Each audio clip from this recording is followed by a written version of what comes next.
अस्सलाम वालेकुम बच्चों, आज हम बायोटेक्नोलॉजी का चैप्टर करेंगे। और जैसे कि मैंने आपसे वादा किया हुआ है कि मेरी कोशिश ये होती है कि आपको लेक्चर के दौरान ही मैं हर चीज़ याद करा दूँ। तो आपने एंड तक ज़रूर देखना है लेक्चर, ताकि आपको हर चीज़ समझ लगे और इस तरह ना हो कि आपको कोई चीज़ भूल जाए और ये सब कुछ।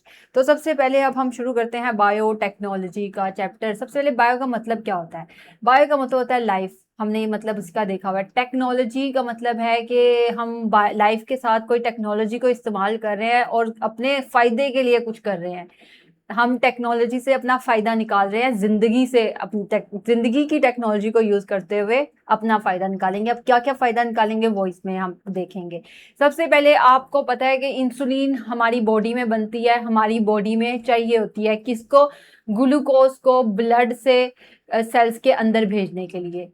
ठीक है, ब्लड से क्या करने के लिए? सेल्स के अंदर भेजने के लिए। अब जब इंसुलिन नहीं होती तो ब्लड के अंदर ही ग्लूकोज रहता है और उसकी वजह से हमारा ग्लूकोज जो है लेवल ब्लड में इंक्रीज हो जाता है, जिसकी वजह से हमें, आपने देखा हुआ है कि जिनकी इंसुलिन ब्लड में ज्यादा होती है तो उनको हम क्या कहते हैं? उनको डायबिटीज मेलाइटस है। डायबिटीज के वो पेशेंट, शुगर के पेशेंट फिर वो कहलाते हैं, और उससे उनकी जो कॉम्प्लिकेशंस हैं, उनके बहुत सारी दिल की बीमारियां उन्हें हो सकती हैं। उनके फुट जो है उसमें वो पड़ सकता है, लाइक उनकी गैंग्रीन हो सकती है। गैंग्रीन कहते हैं फुट में आपका खराब होना, जिसकी वजह से आपको फुट काटना भी पड़ सकता है। तो ये सब चीजें हैं इंसुलिन की इंपॉर्टेंस। अगर इंसुलिन ना हो तो इंसुलिन जो है वो इंसानों की बॉडी में बनती है, ठीक है, हमारी बॉडी में बना रहा है पैंक्रियाज। लेकिन अगर हमारी बॉडी में किसी की इंसुलिन खत्म हो गया है तो हमें अब आर्टिफिशियल इंसुलिन चाहिए, तो वो कैसे बनेगी? तो साइंटिस्ट ने क्या किया? साइंटिस्ट ने एक लाइफ जो कि बैक्टीरिया था, उसकी टेक्नोलॉजी को यूज करते हुए आर्टिफिशियल इंसुलिन बना रहे हैं ह्यूमन के लिए, बैक्टीरिया के थ्रू। तो अब वो कैसे बना रहे हैं, ये सब कुछ क्या चल रहा है कि बैक्टीरिया हमारे लिए इंसुलिन बना रहा है, वो सब हम इस चैप्टर में देखेंगे कि कैसे बैक्टीरिया, कैसे ये हमारे लिए ये जो ऑर्गेनिजम्स हैं, इन्होंने हमारी मदद किया है हमारे लिए इंसुलिन और हार्मोन्स और इस तरह की चीजें बनाने के लिए जो हमारे लिए बेनिफिशियल है। तो हम इसमें ये देखेंगे। तो आपने याद रखना है कि बायोटेक्नोलॉजी क्या है। बायोटेक्नोलॉजी को आपने एक लिविंग फैक्ट्री के तौर पर देखना है, वो फैक्ट्री जो हमें हमारी मर्जी की चीजें, हमारी मर्जी की बॉडी के खाने बनाकर दे रही है। इसमें अब ये जो डीएनए है हमारा पूरा, वो एक हमारी पूरी रेसिपी बुक है। उसके पास हम ये है कि अब जैसे जितने भी हार्मोन्स हैं उन सब का लिखा हुआ है डीएनए में कि ये हार्मोन ऐसे बनेगा, ये हार्मोन ऐसे बनेगा। तो हमारे डीएनए में ये सब कुछ लिखा हुआ है। और हमारी जीन क्या है? जीन हमारी एक स्पेसिफिक रेसिपी है। आपके, अब जैसे मैं कहूँ कि आपके इंसुलिन का एक जीन होगा, तो वो इंसुलिन जो है, इंसुलिन बनाने की स्पेसिफिक रेसिपी, उसको एक जीन कहेंगे। और हमें डिजायर जीन क्या है? डिजायर जीन उसी, अगर हमें, अब जैसे मुझे इंसुलिन चाहिए तो इंसुलिन बनाने वाली रेसिपी जो है वो मेरा डिजायर जीन होगा, जो कि मुझे चाहिए। इसके बाद रिस्ट्रिक्शन एंजाइम का वर्ड है। रिस्ट्रिक्शन एंजाइम क्या है? अब हमने उस चीज को बनाने के लिए डीएनए के, ये डीएनए है, इसमें से उस जीन को निकालना है, तो उसके लिए हमें कुछ कैंचियां तो चाहिए होंगी, ठीक है, छुरी कैंची वगैरह सब कुछ चाहिए होगा। तो वो जो कैंचियां हैं, वो जो सीजर्स हैं, उसको हम कहते हैं रिस्ट्रिक्शन एंजाइम, जो कि हमारे मॉलिक्यूलर सीजर हैं, छोटे छोटे मॉलिक्यूल को काटने के लिए सीजर्स हैं, उनके सीजर्स का नाम है रिस्ट्रिक्शन एंजाइम्स। फिर उसके बाद हमारे पास, अब आपने इसको कट कर लिया, तो ये जो कट हुआ हुआ डीएनए का पीस है उसको आपने जोड़ना भी तो है, ठीक है। ये अब इनको कैसे जोड़ेंगे? हम इन दोनों को जब जोड़ना है आपने, तो उसको हम जोड़ेंगे डीएनए लाइगेज से, ठीक है। डीएनए लाइगेज, लाइगेज से आप याद रखो कि ग्लू, जी फॉर ग्लू, ये नहीं, ये ग्लू लगा रहा है। डीएनए लाइगेज जो है वो ग्लू है, और किसकी ग्लू है? मॉलिक्यूलर ग्लू है। फिर उसके बाद हमारे पास प्लास्मिड है। प्लास्मिड आप इसको इस तरह देखो कि ये एक वैन की तरह है या फिर यूएसपी की तरह है। अब बैक्टीरिया के अंदर हमने इसको जो निकाला है उसको डालना है, तो उसको डालने के लिए हमें जो वैन रिक्वायर्ड है वो हम प्लास्मिड लेते हैं, जो कि बैक्टीरिया के अंदर आसानी से चला जाता है। और बैक्टीरिया का हम वो निकाल के उसमें अपना इंसुलिन का जीन डालकर वो बैक्टीरिया में डिलीवर कर देते हैं। और फिर उसके बाद बैक्टीरिया क्या करता है? बैक्टीरिया वो फैक्ट्री का वर्कर है जो कि प्रोड्यूस करेगा इंसुलिन, क्योंकि हमने पढ़ा हुआ है कि एक बैक्टीरिया 25 मिनट में अपनी कॉलोनीज डिवाइड हो जाते हैं। तो इस वजह से हमने इन बैक्टीरिया को चूज किया, क्योंकि ये जल्दी हमें ज्यादा सारी इंसुलिन देंगे। फिर उसके बाद होस्ट सेल जो है, होस्ट सेल क्या है? होस्ट सेल वो प्रोडक्शन हमारे पास फैक्ट्री है जिससे हम प्रोड्यूस करवा रहे हैं। फेर्मेंटर जो है वो इन्वायरमेंट है जो किचन में हम उसको प्रोवाइड करेंगे, जिसमें उसका टेम्परेचर होगा फिक्स, जो कि लैब में हम उसे देंगे। तो वो फेर्मेंटर के अंदर बैक्टीरिया को जब सारी कंडीशन हमने दे दी, तो हमने कहा बैक्टीरिया भाई साहब ये आपका न्यूट्रिशन है, अब आप हमें इंसुलिन बना के दें। और फिर उसके बाद जो इंसुलिन और प्रोटीन है वो क्या है, वो हमारा फाइनल प्रोडक्ट है जो बैक्टीरिया हमें बना के देगा। तो ये सारा बायोटेक्नोलॉजी के अंदर इस चैप्टर में हमने देखना है। ठीक है, तो सबसे पहले क्या है, डीएनए जो है वो रेसिपी बुक है हमारे पास, जिसमें हमारे पास सारी इंफॉर्मेशन स्टोर है कि किसने क्या करना है, कौन सा जीन किस प्रोटीन को बनाएगा, वो सारी। अब मुझे चाहिए वो वाली रेसिपी जिसमें लिखी हुई है इंसुलिन की रेसिपी। ठीक है, मुझे चाहिए इंसुलिन की रेसिपी, तो इंसुलिन की रेसिपी मैं खोलूंगी और उसको फिर मैं देखूंगी, अच्छा यहाँ से मुझे ये चीजें चाहिए होंगी, मैं उस डीएनए में जाके उसको वहां से कट कर लूंगी रिस्ट्रिक्शन एंजाइम जो कि मॉलिक्यूलर सीजर है उससे कट करने के बाद ग्लू के थ्रू मैं इस जो है ये हमारे पास प्लास्मिड, इसके अंदर मैं उसको लगा दूंगी और बैक्टीरिया डीएनए को भी मैं जोड़ दूंगी, क्योंकि डीएनए लाइगेज का मतलब है डीएनए को जोड़ने वाला। फिर उसके बाद उसको मैं एक यूएसबी में डाल के डिलीवरी वैन के थ्रू उसको एक बैक्टीरिया में जाके स्टोर करवा दूंगी, बैक्टीरिया में रखवा दूंगी। अब बैक्टीरिया के वर्कर्स क्या करेंगे, होस्ट सेल जो है वो उसके फैक्ट्री प्रोटीन की फैक्ट्री है, वो उसको प्रोड्यूस करेंगे, खुद भी वो डिवाइड हो रहे होंगे तो आपस में दूसरों को भी डिवाइड करेंगे। फिर उसके बाद उनको एक इन्वायरमेंट में रखा जाएगा जिसमें वो उनको न्यूट्रिशन, उनको ऑक्सीजन, पीएच, टेम्परेचर सब कुछ दिया जाएगा, ये उनके लिए फेवरेबल कंडीशंस होंगी। और फिर वो क्या करेंगे, वो हमें इंसुलिन दे देंगे और फिर आप तक इंसुलिन आ जाएगी और आप इंसुलिन का इंजेक्शन लगा के ठीक हो जाएंगे, क्योंकि आप, और फिर आपकी इंसुलिन क्या करेगी, आपका ब्लड ग्लूकोज लेवल कम कर देगी।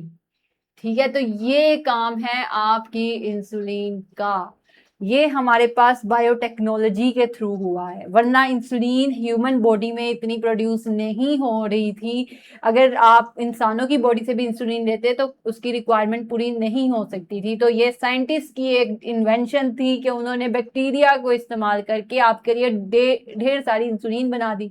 तो इंसुलिन कैसे बनी, इसको हम कहते हैं रिकॉम्बिनेंट डीएनए टेक्नोलॉजी। सबसे पहले आपने उसके अंदर जाके इंसुलिन का जीन सेलेक्ट किया, फिर उसको क्या किया, उसको कट किया रिस्ट्रिक्शन एंजाइम के थ्रू, फिर उसको बैक्टीरिया के प्लाज्मिड में डीएनए लाइगेज के थ्रू लगा दिया, ग्लू भी लगाई और हमने वो भी लगाया, और फिर उस रिकॉम्बिनेंट जिसमें आपका एक कॉम्बिनेशन आ जाए तो उस प्लाज्मिड को क्या कहते हैं, रिकॉम्बिनेंट प्लाज्मिड। ठीक है, ये वर्ड याद रखो, रिकॉम्बिनेंट मतलब आपने उसको कंबाइन कर दिया दोबारा किसी और के साथ।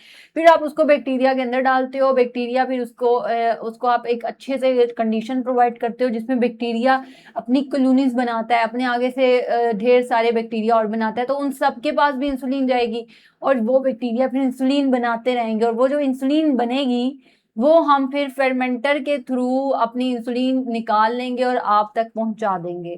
तो ये हमारे पास एंजाइम हैं जो कि आपने याद रखना है। मेन रिस्ट्रिक्शन एंजाइम के बारे में मैंने आपको बताया कि जो कि कटिंग कर रहा है डीएनए की स्पेसिफिक रिकॉग्निशन साइट से।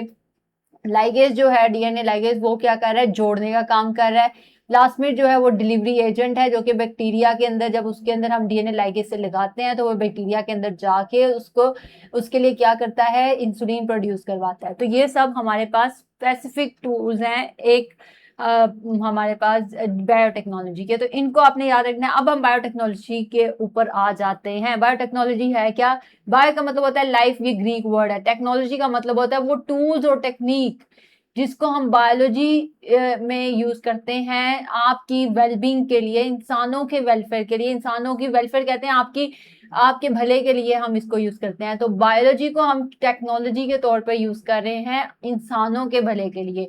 Biotechnology is the use of living organism और देयर प्रोडक्ट्स, या फिर उनके प्रोडक्ट्स को यूज कर रहे हैं या लिविंग ऑर्गेनिज्म को प्रोड्यूस कर रहे हैं for the welfare of Mankind. और कौन सा लिविंग ऑर्गेनिज्म यूज कर रहे हैं, बैक्टीरिया, वायरस को भी कर सकते हैं तो, लेकिन अभी हम डिफरेंट ऑर्गेनिज्म को यूज कर रहे हैं। हम इंसानों को भी यूज कर सकते हैं, हम एनिमल्स को भी यूज कर सकते हैं, माइस वगैरह, लेकिन बैक्टीरिया जो है वो 25 मिनट्स में जल्दी से डिवाइड हो जाता है, तो ये हमारे लिए ज्यादा आसान है इसको यूज करना।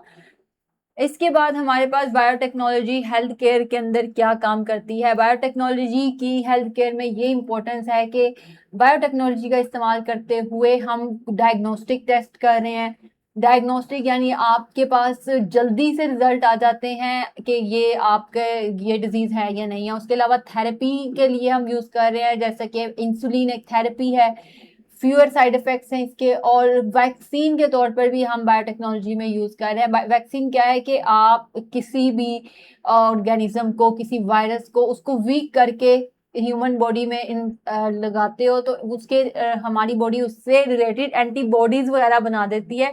और फिर हमारे जब फ्यूचर में वो असल इन्फेक्शन आता है, वो असल वायरस आता है, तो हम उससे इन्फेक्ट नहीं होते। जैसे हमने बहुत सारी वैक्सीन अपने बचपन में भी लगाई, BCG की और भी बेशुमार लगाई, तो वो क्या है, वो इस बायोटेक्नोलॉजी का ही एप्लीकेशन है जिसमें हम इसको यूज कर रहे हैं। अब वैक्सीन क्या होती है? वैक्सीन हमारे पास एक क्या है, एक ट्रेनिंग लेसन के तरह होती है। और किसके लिए? इम्यून सिस्टम के लिए। इम्यून सिस्टम को पहले ही तैयार किया जाता है कि भाई एक पैथोजन, एक हमारे दुश्मन आएगा, इस तरह उसकी शक्ल होगी, और जैसे ही वो आएगा फिर आपने उसको मार देना है। तो वैक्सीन क्या होती है कि वो प्रेपरेशन करती है पैथोजन की या उसके प्रोडक्ट्स की, पहले ही इंट्रोड्यूस करवा के बॉडी में, ताकि जब वो पैथोजन असल में आए, क्योंकि वो पैथोजन असल में तो बहुत तगड़ा होगा, तो जब वो आए तो हमारी बॉडी उससे लड़ सके। तो हमारी ये वैक्सीन क्या करती है, ये हमारी बॉडी में पहले ही उस फ्यूचर इन्फेक्शन से इम्यूनिटी बना देती है। तो जब वो आता है तो हमारे पास पहले से ही इम्यूनिटी बनी होती है, तो हम उसको मार देते हैं। तो वैक्सीन के पास क्या होता है? वैक्सीन के पास एक एंटीजन होता है। एंटीजन क्या होता है? जो एंटीबॉडी को जनरेट करता है। ठीक है, वो एंटीजन जो होता है वो क्या स्टिमुलेट करेगा? एंटीबॉडीज बना देगा, और वो एंटीबॉडीज हमारी बॉडी में मेमोरी सेल स्टोर करेंगे। जैसे ही वो इन्फेक्शन आएगा, जैसे ही वो पैथोजन आएगा, वो दुश्मन हमारा आएगा, तो हमारी बॉडी क्या करेगी? उसको मार गिराएगी। वैक्सीन का फंक्शन क्या है हमारे पास? एक तो डिजीज को प्रिवेंट करना। सबसे पहले तो डिजीज हो ही ना हमें, अगर हम किसी चीज की वैक्सीन लगा रहे हैं तो इसका मतलब यह है कि वो हम पहले से उसको प्रिवेंट कर रहे हैं कि वो डिजीज हमें, वो डिजीज ना हो। और दूसरा ये कि अगर डिजीज हो जाए तो उसकी सेवेरिटी को कम करने के लिए हम यूज कर रहे हैं। क्योंकि आपको पता है कि स्मॉल पॉक्स ऐसी हमारे पास डिजीज थी वायरल, जिसका कोई इलाज नहीं था, लोग इससे मर जाते थे। लेकिन जब वैक्सीन आई तो इसका इलाज भी हुआ, और लोगों की इसकी स्वेरिटी भी कम हुई, और डिजीज भी प्रिवेंट हुई। तो ये इसकी इंपॉर्टेंस है वैक्सीन की। और वैक्सीन हम किस किस फॉर्म में लगाते हैं? जैसे कि आपको पता है, इंजेक्शन के तौर पर लगती है, आपको ड्रॉप्स के तौर पे ऑरली भी दी जाती है। ठीक हो गया। इसके अलावा बूस्टर डोज भी आपको लगाई जाती हैं। बूस्टर डोज अब क्या है? बूस्टर डोज होती हैं हमारे पास, बूस्टर डोज वो होती हैं जो कि हमारे पास क्विकर प्रोडक्शन प्रोड्यूस करते हैं एंटीबॉडीज की, और इनके अंदर क्या होता है? लॉन्ग लास्टिंग इम्यूनिटी होती है। बूस्टर डोज जो होती है वो आपको पहले, एक तो वैक्सीन आपको लगी हुई है, ठीक है, वैक्सीन आपको, अब जैसे मैं BCG एक वैक्सीन है, वो आपको लगी हुई है। अब BCG जो वैक्सीन है वो आपको पहले उस लग गई है, उसकी इम्यूनिटी बनी हुई है, लेकिन आपको फिर इसकी बूस्टर डोज दे दी जाएगी जो कि इसकी सेकंड डोज होगी। अब वो क्या करेगी? जब वो दी जाएगी तो वो क्विकर एक्शन करेगी, और क्विकर लॉन्ग लास्टिंग अपना इम्पैक्ट डालेगी, और इम्यूनिटी प्रोड्यूस कर देगी। यानी उसको बूस्ट करने के लिए उस वैक्सीन को हम एक बूस्टर दे रहे हैं, है वही वैक्सीन, लेकिन उसको जल्दी अपना काम कराने के लिए हम वो बूस्टर दे रहे हैं। अब हमारे पास वैक्सीन की टाइप्स क्या होती हैं? वैक्सीन की टाइप्स में हमारे पास लाइव एटीन्यूएटेड वैक्सीन होती है। एटीन्यूएटेड का मतलब होता है कि हमने उसको हल्का कर दिया है, उसको कम कर दिया, उसकी जो पैथोजेनिसिटी है कि इन्फेक्शन कोज करने की, उसको अपने हमारे अंदर आकर हमारा नुकसान करने की, उसको हमने कम कर दिया। ठीक है, तो एक वो जिंदा है, जो ऑर्गेनिज्म है, पैथोजन है, वो जिंदा है, लेकिन हमने उसको कमजोर कर दिया। ठीक है, हमने उसको कमजोर कर दिया। अब उसमें क्या होता है कि वीकेंड लिविंग पैथोजन होता है, और वो इम्यून रिस्पॉन्स प्रोड्यूस करता है स्वेयर डिजीज कोज किए बगैर, क्योंकि हमने उसे कमजोर करके भेजा है। अब एक है इनएक्टिवेटेड वैक्सीन। इसमें क्या है कि वो हमने पैथोजन को मार के भेजा है, और वो अपने आप को बॉडी में रेप्लिकेट नहीं कर पाएगा, लेकिन उससे रिलेटेड एंटीबॉडीज बन जाएंगी। और फिर है हमारे पास टॉक्सोइड वैक्सीन। टॉक्सोइड वैक्सीन वो होती है कि हमने पैथोजन नहीं भेजा, लेकिन पैथोजन का जो जहर है ना, पॉइजन है, वो हमने बॉडी के अंदर डाल दिया। ताकि बॉडी के अंदर वो जहर आए तो बॉडी इम्यूनिटी बना ले अपनी उस टॉक्सिन के अगेंस्ट। ठीक है, तो ये हमारे पास एक वैक्सीन होगी। और एक हमारे पास एक और टाइप है, और वो टाइप है सब यूनिट रिकम्बिनेंट पॉलीसेक्राइड या कॉन्जुगेट वैक्सीन। ठीक है, अब सब यूनिट जो है, सब यूनिट से आपको पता लग रहा है कि कोई यूनिट है उसका। ठीक है, सब यूनिट मतलब उसका कोई यूनिट है। ठीक है, उसका कोई पार्ट है। ठीक है, और वो पार्ट रिकम्बिनेंट भी हो सकता है, पॉलीसेकेराइड भी हो सकता है, या कॉन्जुगेट भी हो सकता है। उसमें हमारे पास स्पेसिफिक एंटीजन के पार्ट्स होते हैं इंस्टेड ऑफ होल पैथोजन, और इसको हम प्रिपेयर करते हैं एडवांस बायोटेक्नोलॉजिकल मेथड्स के लिए। तो क्या 4 टाइप्स हमने पढ़ी हैं? हमने लाइव पढ़ी, हमने उसके अलावा इनएक्टिवेटेड पढ़ी, हमने टॉक्सोइड पढ़ी, हमने सब यूनिट पढ़ी। तो ये 4 टाइप्स आप लोगों को पता होनी चाहिए। मेरे साथ साथ रफ वर्क किया करें ताकि आपको ये बातें याद हैं। लाइफ क्या था? लाइफ में लाइफ एटीन्यूएटेड, एटीन्यूएटेड का मतलब होता है वीक, तो वीक थी ये वैक्सीन। इनएक्टिवेटेड का मतलब है डेड थी। टॉक्सोइड का मतलब है उसका पॉइजन था जो कि हमने बॉडी में इंजेक्ट किया। और सब यूनिट का मतलब था उसका एक सिलेक्टेड पार्ट हम अपनी बॉडी में लेकर जा रहे हैं। क्यों हमने ये सब यूज किया? ताकि हमारी बॉडी में जाए के वो नुकसान ना कर सके। अगर हम पूरा ही लाइव पैथोजन डाल दें तो वो हमारी बॉडी में नुकसान करेगा। तो हमने डिफरेंट तरीके अपनाए हैं ताकि वो वीक हो सके। हमारा टारगेट क्या है कि वीक पैथोजन डालें, तो वीक हमने इन सब तरीकों से डालना है ताकि हम उसको जाके एंटीबॉडीज प्रोड्यूस कराएं। ऐसा ना हो कि वो हमारी बॉडी में आके नुकसान करने लग जाए हमारा। अब वैक्सीन की टाइप क्या थी? Live attenuated vaccine, inactivated vaccine जिसमें हमने उसको पूरा का पूरा इनएक्टिवेट ही कर दिया, वो काम ही नहीं करेगा। लाइव एटीन्यूएटेड में उसको हमने कमजोर कर दिया है, उसको नींद आ रही है तो वो काम ही नहीं कर पाएगा। फिर उसके बाद टॉक्सोइड वैक्सीन वो है कि हमने उसका टॉक्सिन जो है उसको हार्मफुल इनएक्टिवेट करके डाल दिया है ह्यूमन बॉडी में। और सब यूनिट रिकम्बिनेंट ये है कि हमने उसकी प्रोटीन या फिर उसके कुछ यूनिट्स उसको हमने जाके बॉडी में डाल दिया ताकि वो उसके मुताबिक जाके एंटीबॉडीज बना दे। अब हमारे पास बायोटेक्नोलॉजी का यूज वैक्सीन प्रोडक्शन में क्या है, किन मेथड्स के थ्रू हम इसको यूज करते हैं? इसका पहला मेथड है मोनोक्लोनल एंटीबॉडी प्योरिफिकेशन। ठीक है, फिर दूसरा मेथड है antigen production through cloned gene या कॉपी डीएनए, और तीसरा मेथड है पेप्टाइड सिंथेसिस। तो हमारे पास कैसे हम वैक्सीन की प्रोडक्शन कर रहे हैं, 3 मेथड्स हैं। तो और इनको हम डिटेल में देखते हैं कि मोनोक्लोनल एंटीबॉडी प्योरिफिकेशन क्या है, ये एंटीजन प्रोडक्शन क्या है, क्लोन जीन से, और पेप्टाइड सिंथेसिस क्या है। तो इसके लिए आपने ये 3 पिक्चर्स आप देखो।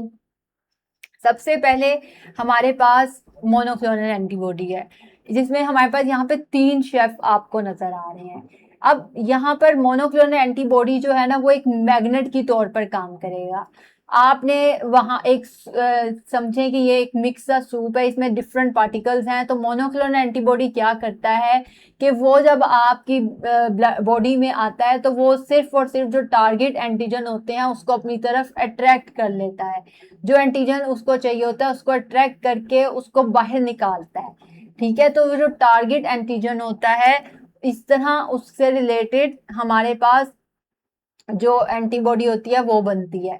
ठीक है, अब जैसे यहाँ पर हम ये कह सकते हैं कि अब हमारे पास जो एक बैक्टीरिया है उसके अंदर बहुत सारे पार्टिकल्स हैं एक वायरस के अंदर। तो जो पार्टिकल्स हमारे पास डिजीज कॉज करेंगे उसको मोनोक्लोनल एंटीबॉडीज बाहर निकाल लेते हैं। इस तरह फिर हम इसको वीक करके इसकी एंटीबॉडी बना देंगे। फिर उसके बाद हमारे पास एंटीजन प्रोडक्शन जो क्लोन जीन से या फिर कॉपी ऑफ डीएनए से होती है, उसमें हम ये करते हैं कि हम रिक्वायर्ड जीन की फोटोकॉपी सेल को दे देते हैं। ठीक है, जो कि हमें चाहिए होता है, और फिर सेल रिपीटेडली उस एंटीजन को बनाता रहता है। ठीक है, अब जैसे कि यहाँ पर ये हमारी सेल की फैक्ट्री है, हमने उसको ये कॉपी दी कि ये वो डीएनए है, आपने इसका क्लोन बनाना है, ये एंटीजन हमारी बॉडी में आ रहा है। तो इस तरह हम उसको वो सेल उसको डिवाइड करता जाता है। तो इस तरह भी उसकी वैक्सीन की प्रोडक्शन हम करते हैं। उसके अलावा हम वैक्सीन की प्रोडक्शन कैसे करते हैं? हम पेप्टाइड सिंथेसिस से वैक्सीन की प्रोडक्शन करते हैं। पूरा प्रोटीन नहीं, हम उसको सिर्फ इंपॉर्टेंट एंटीजेनिक बीड्स जो होते हैं उसको सिलेक्ट करके छोटे छोटे पेप्टाइड चेन्स बना देते हैं। जैसे कि हमने यहाँ पर सिलेक्ट किया हुआ है, यहाँ पर फुल प्रोटीन चेन नहीं ली हमने, उसको थोड़े थोड़े जो हमें एजेंट एंटीजेनिक बीड्स लगे हैं कि ये डिजीज कोज कर रहे हैं, हमने उसको पकड़ के एक छोटा सा पेप्टाइड चेन बना दिया है। ठीक है, तो इससे कहते हैं कि पेप्टाइड सिंथेसिस। तो ये वैक्सीन के तौर पर काम करेगा। फिर उसके बाद ये जो हमने उसको कॉपी दी है सेल को, बैक्टीरिया सेल को, कि यहाँ से या फिर अपने सेल को या किसी भी सेल को कि ये वायरस है, इसकी तरह कॉपी बनाओ ताकि हम इसको वीक करके बॉडी में डाल सकें। फिर उसके बाद मैग्नेट्रीज के बारे में मैंने आपको बताया था कि एक मिक्स सूप होता है, उसमें हम सिर्फ रिक्वायर्ड एंटीजन को पकड़ के निकाल लेते हैं और फिर उस एंटीजन में बाकी जो इरेलीवेंट होते हैं उसको हम रहने देते हैं। तो इस तरह मोनोक्लोनल एंटीबॉडी जो होती है वो ये काम करती है कि जो रिक्वायर्ड होते हैं उनको निकाल देती है और इस तरह हमारी वैक्सीन बन जाती है। सबसे पहले हमारा मैग्नेट चीफ था जिसको मोनोक्लोनल एंटीबॉडी कहते हैं, जो कि प्योरीफाई करता है। फिर एंटीजन प्रोडक्शन होती है किसके थ्रू, क्लोन जीन या फिर कॉपी ऑफ डीएनए को के थ्रू, जो कि कॉपी डीएनए की हम सेल को देते हैं और वो उसके ढेर सारे क्लोन बना देता है एंटीजन के। और बीट्स चेफ के थ्रू जब के उनके पास जो पूरा प्रोटीन की चेन आती है उसमें वो सिलेक्टेड जो होते हैं बीट्स, उसको सिलेक्ट करके एक छोटी सी पेप्टाइड वैक्सीन चेन बना देते हैं और वो फिर हम बैक्टीरिया में इंजेक्ट करके ढेर सारी वैक्सीन बनवा लेते हैं ताकि वो, और फिर वो हम अपने आप को इंसानों की बॉडी में लगा देते हैं ताकि वही अगर वायरस दोबारा हमारी बॉडी में आए तो फिर उससे रिलेटेड हम लड़ सकें और सब कुछ खत्म कर सकें। तो ये 3 हमारे पास मेथड है वैक्सीन की प्रोडक्शन के। सबसे पहले क्या है कि हम प्योर एंटीजन निकाल रहे हैं किसके थ्रू, मोनोक्लोनल एंटीबॉडीज के थ्रू। उससे क्या कर रहे हैं कि उससे हम आइसोलेट कर रहे हैं, प्योरीफाई कर रहे हैं स्पेसिफिक एंटीजन को। फिर उसके बाद हमारे पास एंटीजन की सिंथेसिस हो रही है किसके थ्रू, क्लोन जीन के थ्रू या कॉपी ऑफ डीएनए के थ्रू। हमने कॉपी दी सेल को कॉम्प्लीमेंट्री डीएनए की और उसने फिर क्या किया, उस तरह की वैक्सीन एंटीजन बना दी ढेर सारी कि ये सब बनाते जाओ। फिर उसके बाद सिंथेटिक पेप्टाइड वैक्सीन जो है जो कि हम बना रहे हैं, जो कि हम सेलेक्टेड एंटीजेनिक पेप्टाइड सिलेक्ट कर रहे हैं और सिलेक्ट करने के बाद उसको एक हमने वैक्सीन के तौर पर उसको बना दिया वैक्सीन के कंपोनेंट के तौर पर। ठीक हो गया, ये 3 मेथड थे। इसको याद करने के लिए मैंने आपको क्या बताया था, मैप, मोनोक्लोनल एंटीबॉडी। फिर उसके बाद हमारे पास antigen synthesis using clone gene, और पी से हमने याद किया था प्रोटीन पेप्टाइड वैक्सीन। ठीक है, तो ये MAP याद रखना है, map for the production, map से याद रखना है for the production of vaccine हमें क्या क्या मेथड यूज करने पड़ते हैं। तो ये मैप है प्रोडक्शन ऑफ वैक्सीन के लिए। तो सबसे पहले हमने क्या किया, हमने यहाँ पर मिक्स जो पैथोजन थे उनमें से मोनोक्लोनल एंटीबॉडी जब उनको दी तो मोनोक्लोनल एंटीबॉडीज ने क्या किया, उन्होंने सिर्फ वो पैथोजन वो एंटीजन अपने ऊपर चिपका लिए जो कि हमारे पास जीन एंटीजन थे जो कि डिजीज कॉज करने वाले थे, और बाकी जो इरेलीवेंट प्रोटीन्स वगैरह थी वो उसके अंदर ही रहने दी। अब ये जो एंटीजन होगा इसको हम सेपरेट कर लेंगे प्योर एंटीजन को और इसको थोड़ा वीक करके हम इसकी वैक्सीन बना देंगे। ठीक हो गया। अब ये वैक्सीन किससे हमने बनाई है, प्योर एंटीजन बनाया है और मोनोक्लोनल एंटीबॉडी से। ठीक है, हमने प्योर निकाला है वहां से जो हमें चाहिए था प्रोडक्ट। फिर उसके बाद एंटीजन को हम कैसे सिंथेसाइज कर रहे हैं, उसको कॉम्प्लीमेंट्री या कॉपी ऑफ डीएनए और क्लोन जीन से हम क्या कर रहे हैं कि जीन की एनकोडिंग जो थी एंटीजन की, जो हमारे पास एंटीजन के पास है उसका जीन हमने वेक्टर को दिया, वेक्टर को फिर देने के बाद हमने वही बैक्टीरिया में डाल दिया होस्ट सेल में, और हमने बैक्टीरिया को कह दिया कि जल्दी से इसके रिलेटेड, जैसे हम इंसुलिन की बना रहे थे, हमने बैक्टीरिया को कहा कि हमें जल्दी से इसकी हम बना दें कॉपीज ताकि हम वैक्सीन बना के इंसानों को दें, क्योंकि इंसानों की पॉपुलेशन बहुत बढ़ गई है। पॉपुलेशन बढ़ने के नतीजे में अब हमें ढेर सारी ये चाहिए। ठीक हो गए। तो उसके बाद फिर हमारे पास क्या है, सिंथेसिस ऑफ पेप्टाइड। हम उसका जो एंटीजन होता है उसकी रीजन को आइडेंटिफाई करते हैं जो कि डिजीज कॉज कर रहा है, टॉक्सॉइड जो है, ठीक है, जो कि हमें लगता है कि ये तो इसका पॉइजन है, उसको निकालते हैं, उसका पेप्टाइड को निकाल के उसमें से जो देखते हैं कि अच्छा इसमें ये चीज डिजीज कॉज कर रही है, तो फिर उसकी हम वैक्सीन बना देते हैं, उसको पेप्टाइड वैक्सीन कहते हैं। तो पेप्टाइड जो होता है वो स्टिमुलेट करता है इम्यून सिस्टम को टू प्रोड्यूस द एंटीबॉडीज। वो पॉइजन जाता है बॉडी में क्योंकि वही डिजीज कोज कर रहा है, और फिर उसके नतीजे में वैक्सीन बन जाती है और एंटीबॉडीज बना देती है। अब आपके पास क्वेश्चन आ सकते हैं, आप क्वेश्चन कमेंट सेक्शन में पूछ सकते हो कि हम ये डिफरेंट मेथड क्यों यूज कर रहे हैं जब एक मेथड से हम यूज बना सकते हैं वैक्सीन। तो इसका आंसर ये है कि हम डिफरेंट मेथड इसलिए यूज कर रहे हैं कि कुछ ऐसे वायरसेस होते हैं, अगर इनको हम एंटीजन को वीक करके भी बॉडी में इंजेक्ट करें तो वो अपना इफेक्ट बहुत ज्यादा रखते हैं। तो हम ऐसे रिस्क नहीं ले सकते, इस वजह से हम उसका खतरा कम करने के लिए किसी का सिर्फ पॉइजन ले लेते हैं ताकि वो वायरस ना हो, उसका पॉइजन हो आ जाए। अगर वो वायरस आ गया तो वो वायरस हमारी बॉडी में आकर हमारे बेशक वीक भी हो वो नुकसान पहुंचा सकता है, बेशक उसको हमने डेड भी कर दें तब भी वो नुकसान पहुंचा सकता है। और आपने ये चीजें पढ़ी हुई हैं कि कैसे वीक जो है वो भी आपकी बॉडी में जाके उसको हार्म कर सकते हैं। इस वजह से हम टॉक्सोइड के लिए पेप्टाइड्स ले लेते हैं, हम कोई पार्ट उसका निकाल लेते हैं जिसकी वजह से हमें नुकसान कम होता है। तो ये 3 मेथड्स हैं जो वायरस जिस मेथड में हमें ज्यादा फायदा पहुंचाएगा, जिसमें हमें नुकसान कम पहुंचाएगा, हमारे साइंटिस्ट उसी मेथड से वैक्सीन तैयार करेंगे। तो यहाँ पर ये हो गया। फिर उसके बाद नेक्स्ट जो है, जो कि मैंने आपको बताया कि प्योरिफिकेशन, हम जो प्योर एंटीजन की करते हैं, प्योरीफाई करते हैं प्योर एंटीजन को, वो मोनोक्लोनल एंटीबॉडीज के करते हैं। अब ये मोनोक्लोनल एंटीबॉडीज ये आपकी बुक की थ्योरी वर्क है, मैंने पहले आपको समझाया, और अब हम इसको थ्योरी में देखते हैं कि क्या क्या लिखा हुआ है। आपके मोनोक्लोनल एंटीबॉडीज जो होती हैं वो आइसोलेट करती हैं, निकालती हैं और उसको प्योरीफाई कर देती हैं स्पेसिफिक एंटीजन को जो कि डिजीज कोज कर रहा है। बाकी जो उसकी रेलिवेंट प्रोटीन होंगी, जैसे उसका कोट हो गया, वो सब साइड पे। अब इस ये प्योरिफिकेशन जो होती है इसको हम कैसे करते हैं, हाईली स्पेसिफिसिटी के थ्रू करते हैं, हाईली स्पेसिफिक होती है। और इसके अलावा हमारे पास मोनो एंटीक्लोनल बॉडी होती है, वो एंटीजन के साथ बाइंड कर रही है, फिर एंटीजन उससे सेपरेट हो रहा है और प्योरीफाइड एंटीजन जो होता है वो हमारे पास बन जाता है। फिर एंटीजन की सिंथेसिस यूजिंग क्लोन जीन और कॉम्प्लीमेंट्री डीएनए, वो कैसे हो रही है कि हम अपने सेल को या बैक्टीरिया को ये कॉम्प्लीमेंट्री डीएनए उसका दे देते हैं कि ये इसका डीएनए है, ये इसका क्लोन जीन है, इससे हमें रिकम्बिनेंट वैक्सीन एंटीजन बना दो, जो कि प्लाज्मिड के अंदर हम उसको डीएनए लाइगेज से लगाते हैं। और फिर क्या होता है कि वो हमारे पास जीन एक्सप्रेशन शो करके प्रोटीन और एंटीजन प्रोड्यूस कर देता है। फिर उसके बाद सिंथेटिक जो है पेप्टाइड वैक्सीन कैसे बनती है, सिंथेटिक से याद रखें कि ये पेप्टाइड हम खुद बना रहे हैं, क्योंकि वो बैक्टीरिया अगर हमने पूरा ही उसकी प्रोटीन ले ली तो हो सकता है कि वो हमारे लिए खतरनाक हो।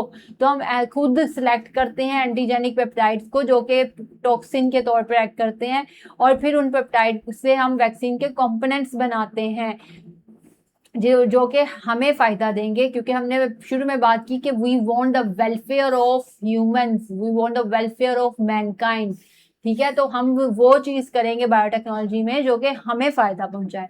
तो एंटीजेनिक पेप्टाइड जो था उस एपिटोप उसका हमने बनाया और वो फिर पेप्टाइड वैक्सीन बन गई हमारे पास।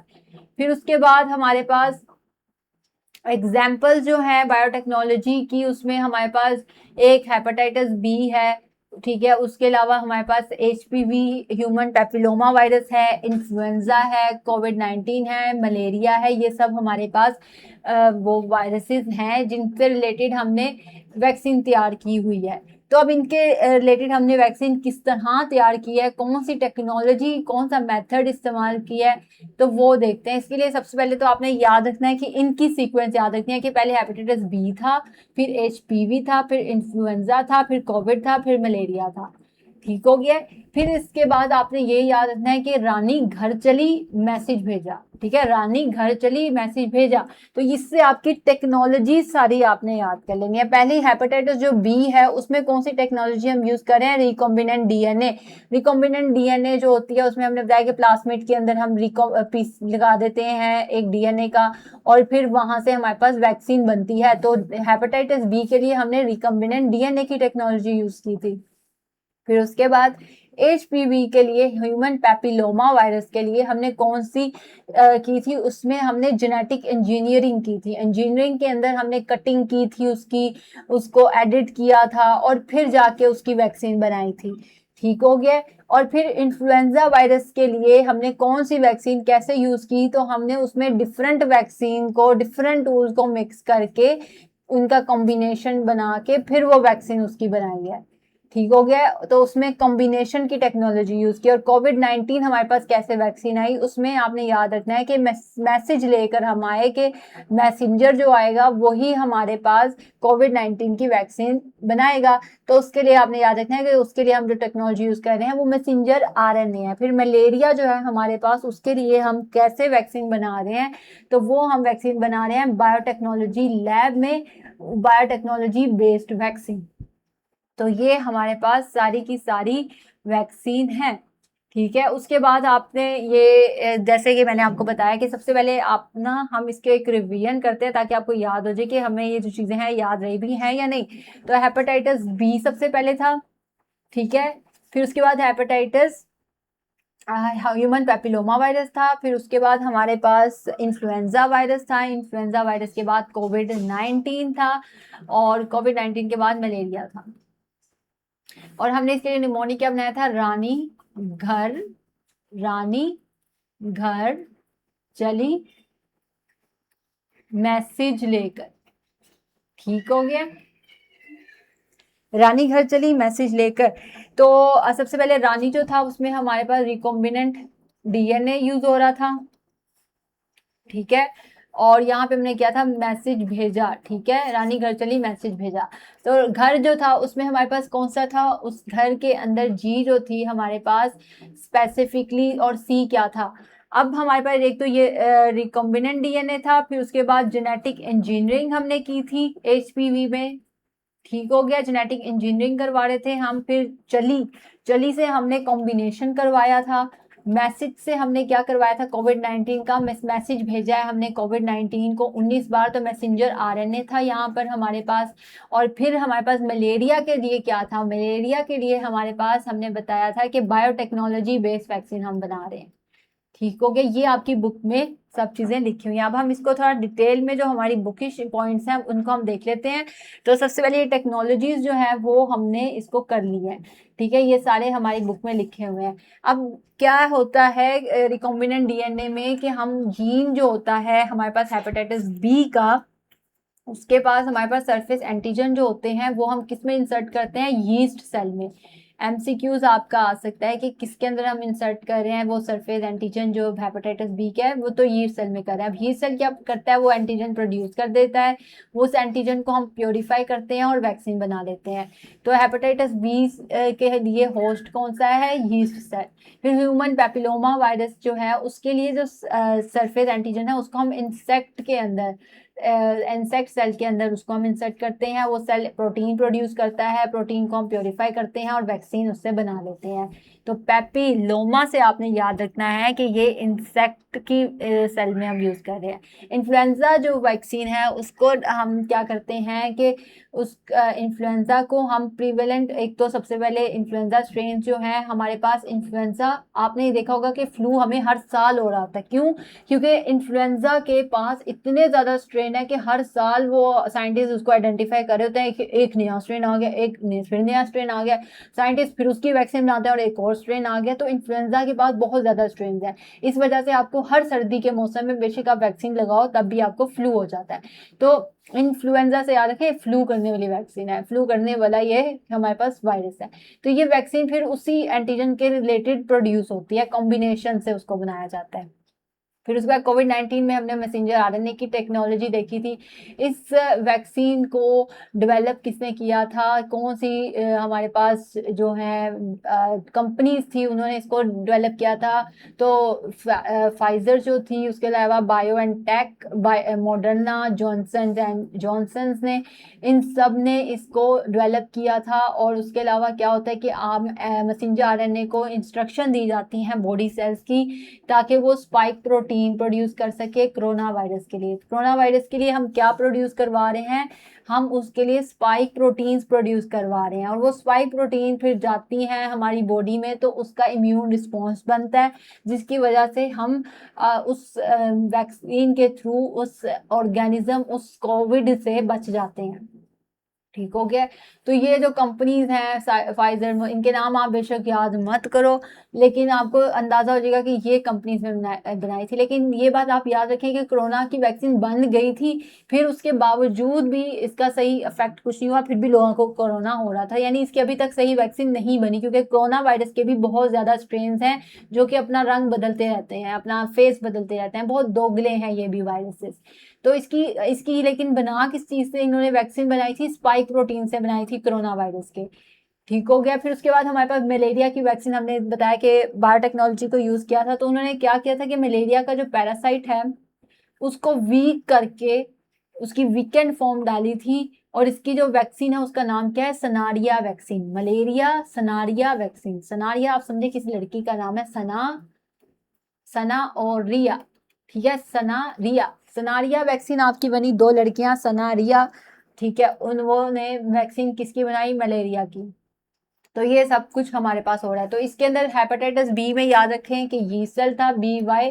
ठीक है, और उसके अलावा ह्यूमन पेपिलोमा में हमारे पास PI था, इंसेक्ट सेल यूज हो रहा था। ठीक हो गया। अब यहाँ पे हमारे पास कुछ चीजें हैं जो कि हेपेटाइटिस बी में हमने देखा था कि वो किससे बना रहा है? रिकॉम्बिनेंट DNA से हमारे पास बन रही है। फिर उसके बाद हमारे पास HPV जो होती है वो एडिटिंग जीन से, जेनेटिक इंजीनियरिंग के थ्रू बन रही है। इन्फ्लुएंजा किससे बन रही है? कॉम्बिनेशन से बन रही है, जो कि हमने बताया था। रानी घर चली और मैसेज भेजा, रानी घर चली और उसने क्या किया? मैसेज भेजा। ये हमने चीजें याद की थी। फिर उसके बाद हमने हेपेटाइटिस H, ये आप सीक्वेंस जब आप पढ़ोगे ना बार बार आपको ये याद हो जाएगी। और ये आपने ना हर चीज इस तरह याद नहीं रखनी होती। आप इसकी जब सीक्वेंस याद करोगे ना तो आपको याद होगा कि जो पहला था ना वो आपने यीस्ट सेल का किया था, सेकंड वाला आपने इंसेक्ट सेल का किया था। तो ये चीजें फिर आपको इस तरह याद रह जाती हैं। तो आपको जब पेपर आता है ना तो आपको आपके विजुअल्स याद रहते हैं जो आपने पढ़े थे कि अच्छा ये ऊपर थी, ये नीचे थी, आपको बाकी सारी बातें भूल जाती हैं। तो ये इस तरह आपने इसको देख लेना है। और आपने याद रखना है कि कोविड जब आया था तो एक मैसेज आया था, तो मैसेंजर RNA की वैक्सीन होगी। ठीक है, और इसके अलावा हमारे पास मलेरिया जो था, मलेरिया की वैक्सीन बायोटेक्नोलॉजी लेबोरेटरी में बनी थी, बायोटेक्नोलॉजी बेस्ड वैक्सीन थी। फिर उसके बाद हमारे पास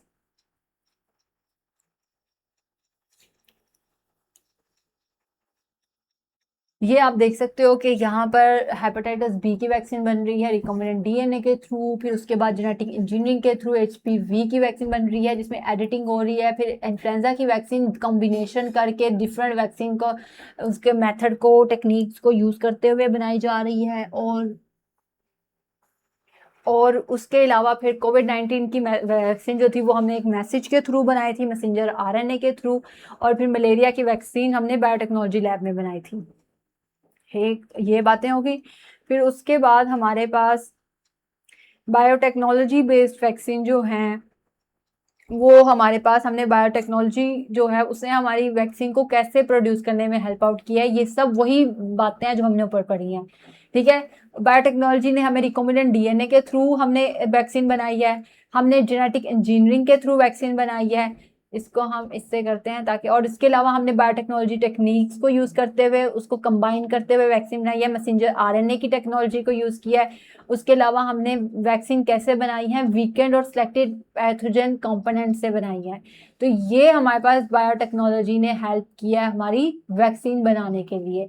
फिर उसके बाद हमारे पास कॉमन स्टेप जो होते हैं बायोटेक्नोलॉजी वे इस वैक्सीन की प्रोडक्शन के लिए, उसमें क्या होता है कि सबसे पहले हम ना एंटीजन को सिलेक्ट करते हैं, एंटीजन को निकालते हैं। और वो निकालने के हमने 3 तरीके पढ़ लिए हैं कि मैप के थ्रू हम निकालते हैं, मोनोक्लोनल एंटीबॉडीज। फिर उसके बाद हम पेप्टाइड की सिंथेटिक पेप्टाइड बनाते हैं, और उसके अलावा हम क्लोन DNA जो है उसको देते हैं, और एंटीजन जो है वहां से एक्सट्रैक्ट करते हैं, या कॉम्प्लीमेंट्री DNA के थ्रू एक्सट्रैक्ट करते हैं। ठीक हो गया। अब वहां से एंटीजन आ गया, एंटीजेनिक जीन आ गया, तो उसको हम क्या करेंगे? उस जीन को हम सुटेबल सेल्स के अंदर डालेंगे। जैसे कि हमने बताया कि हेपेटाइटिस बी में BY हो रहा है, बी यीस्ट सेल के अंदर डाल रहे हैं। उसके अलावा ह्यूमन पेपिलोमा वायरस में हम किस में डाल रहे थे? इंसेक्ट सेल में डाल रहे थे। तो वहां पे सुटेबल होस्ट सेल में, इसी तरह इंसुलिन की वैक्सीन हम किस में डाल रहे थे? इंसुलिन की वैक्सीन हम बैक्टीरिया में डाल रहे थे। तो ये वैक्सीन जो है हमने सुटेबल होस्ट सेल, इसको कहते हैं, होस्ट सेल में डाल दी जहां पर जाके बन रही है। फिर उसके बाद हम सेल को अलाउ करते हैं कि वो उस एंटीजन और प्रोटीन को प्रोड्यूस करे, उसको हम फेवरेबल फर्मेंटर में रखते हैं और वहां पर वो जाके हमारे लिए वैक्सीन प्रोड्यूस कर देता है। फिर हम उसको क्या करते हैं, उस फर्मेंटर को, अब हमें बैक्टीरिया थोड़ी ना चाहिए, वो तो हमारे लिए वेस्ट प्रोडक्ट है, ठीक है, हमें वैक्सीन चाहिए, तो हम क्या करते हैं कि उसको प्योरीफाई करके उसमें से एंटीजन और प्रोटीन को निकाल लेते हैं और फिर उसको हम यूज करते हैं क्या बनाने के लिए, वैक्सीन बनाने के लिए। तो ये सारा मेथड हमारे पास होता है। सबसे पहले हमने एंटीजन को सिलेक्ट किया कि ये वो शरारती बच्चा है जो कि हमारी बॉडी में जाकर डिजीज कर रहा है। फिर उसके बाद हम क्या करते हैं, उसको हम इंसर्ट करते हैं उस जीन को एक सुटेबल सेल के अंदर, जैसे यीस्ट सेल हो गया, बैक्टीरिया सेल हो गया, इस तरह। फिर उसके बाद वो क्या करता है कि वो फर्मेंटर के अंदर जाके हमारे लिए उसी वैक्सीन या फिर एंटीजन प्रोड्यूस करता है जो कि हमें चाहिए। हम फिर उसको प्योरीफाई करते हैं और उसको वीकेंड करके उसको फिर वैक्सीन बनवाते हैं। तो इसको स्टेप्स को आपने याद रखने के लिए इसको एक निमोनिक को आप याद रख सकते हो कि सना इधर पिज्जा पकाओ प्लीज, सना इधर पिज्जा पकाओ प्लीज। सना से आपने एस से याद रखना है सेलेक्ट, इधर से याद रखना है इंसर्ट, पी से याद रखना है कि आपने प्रोड्यूस किया एंटीजन, फिर पकाओ से आपने याद रखना है प्योरीफाई और प्री से याद रखना है प्रिपेयर। ठीक हो गया। फिर उसके बाद हमारे पास जो कॉमन स्टेप्स हैं बायोटेक्नोलॉजी बेस्ड वैक्सीन के लिए, जो मैंने आपको बताया कि यहाँ पर आप ये चीज़ देखो कि असल में काम क्या हो रहा है कि आपने सबसे पहले एंटीजन को सिलेक्ट किया कि ये वो शरारती बच्चा है जो कि हमारे अंदर जाके डिजीज कोज कर रहा है। फिर आपने उसको इंसर्ट किया होस्ट सेल के अंदर, वहाँ पे फिर आपने उनको फर्मेंटर की सेल ने प्रोड्यूस करना शुरू कर दिया उस एंटीजन को, प्रोटीन को, और फिर आपने उसको प्योरीफाई किया कि हमें जो चीज़ चाहिए हम उसको निकाल लेते हैं और फिर जाके आपने उससे वहाँ से वैक्सीन बनाई और ये वैक्सीन फिर किसके पास आ गई, ह्यूमन के पास, और ह्यूमन उसको लगा रहे हैं। तो इस तरह ये सब कुछ हो रहा है।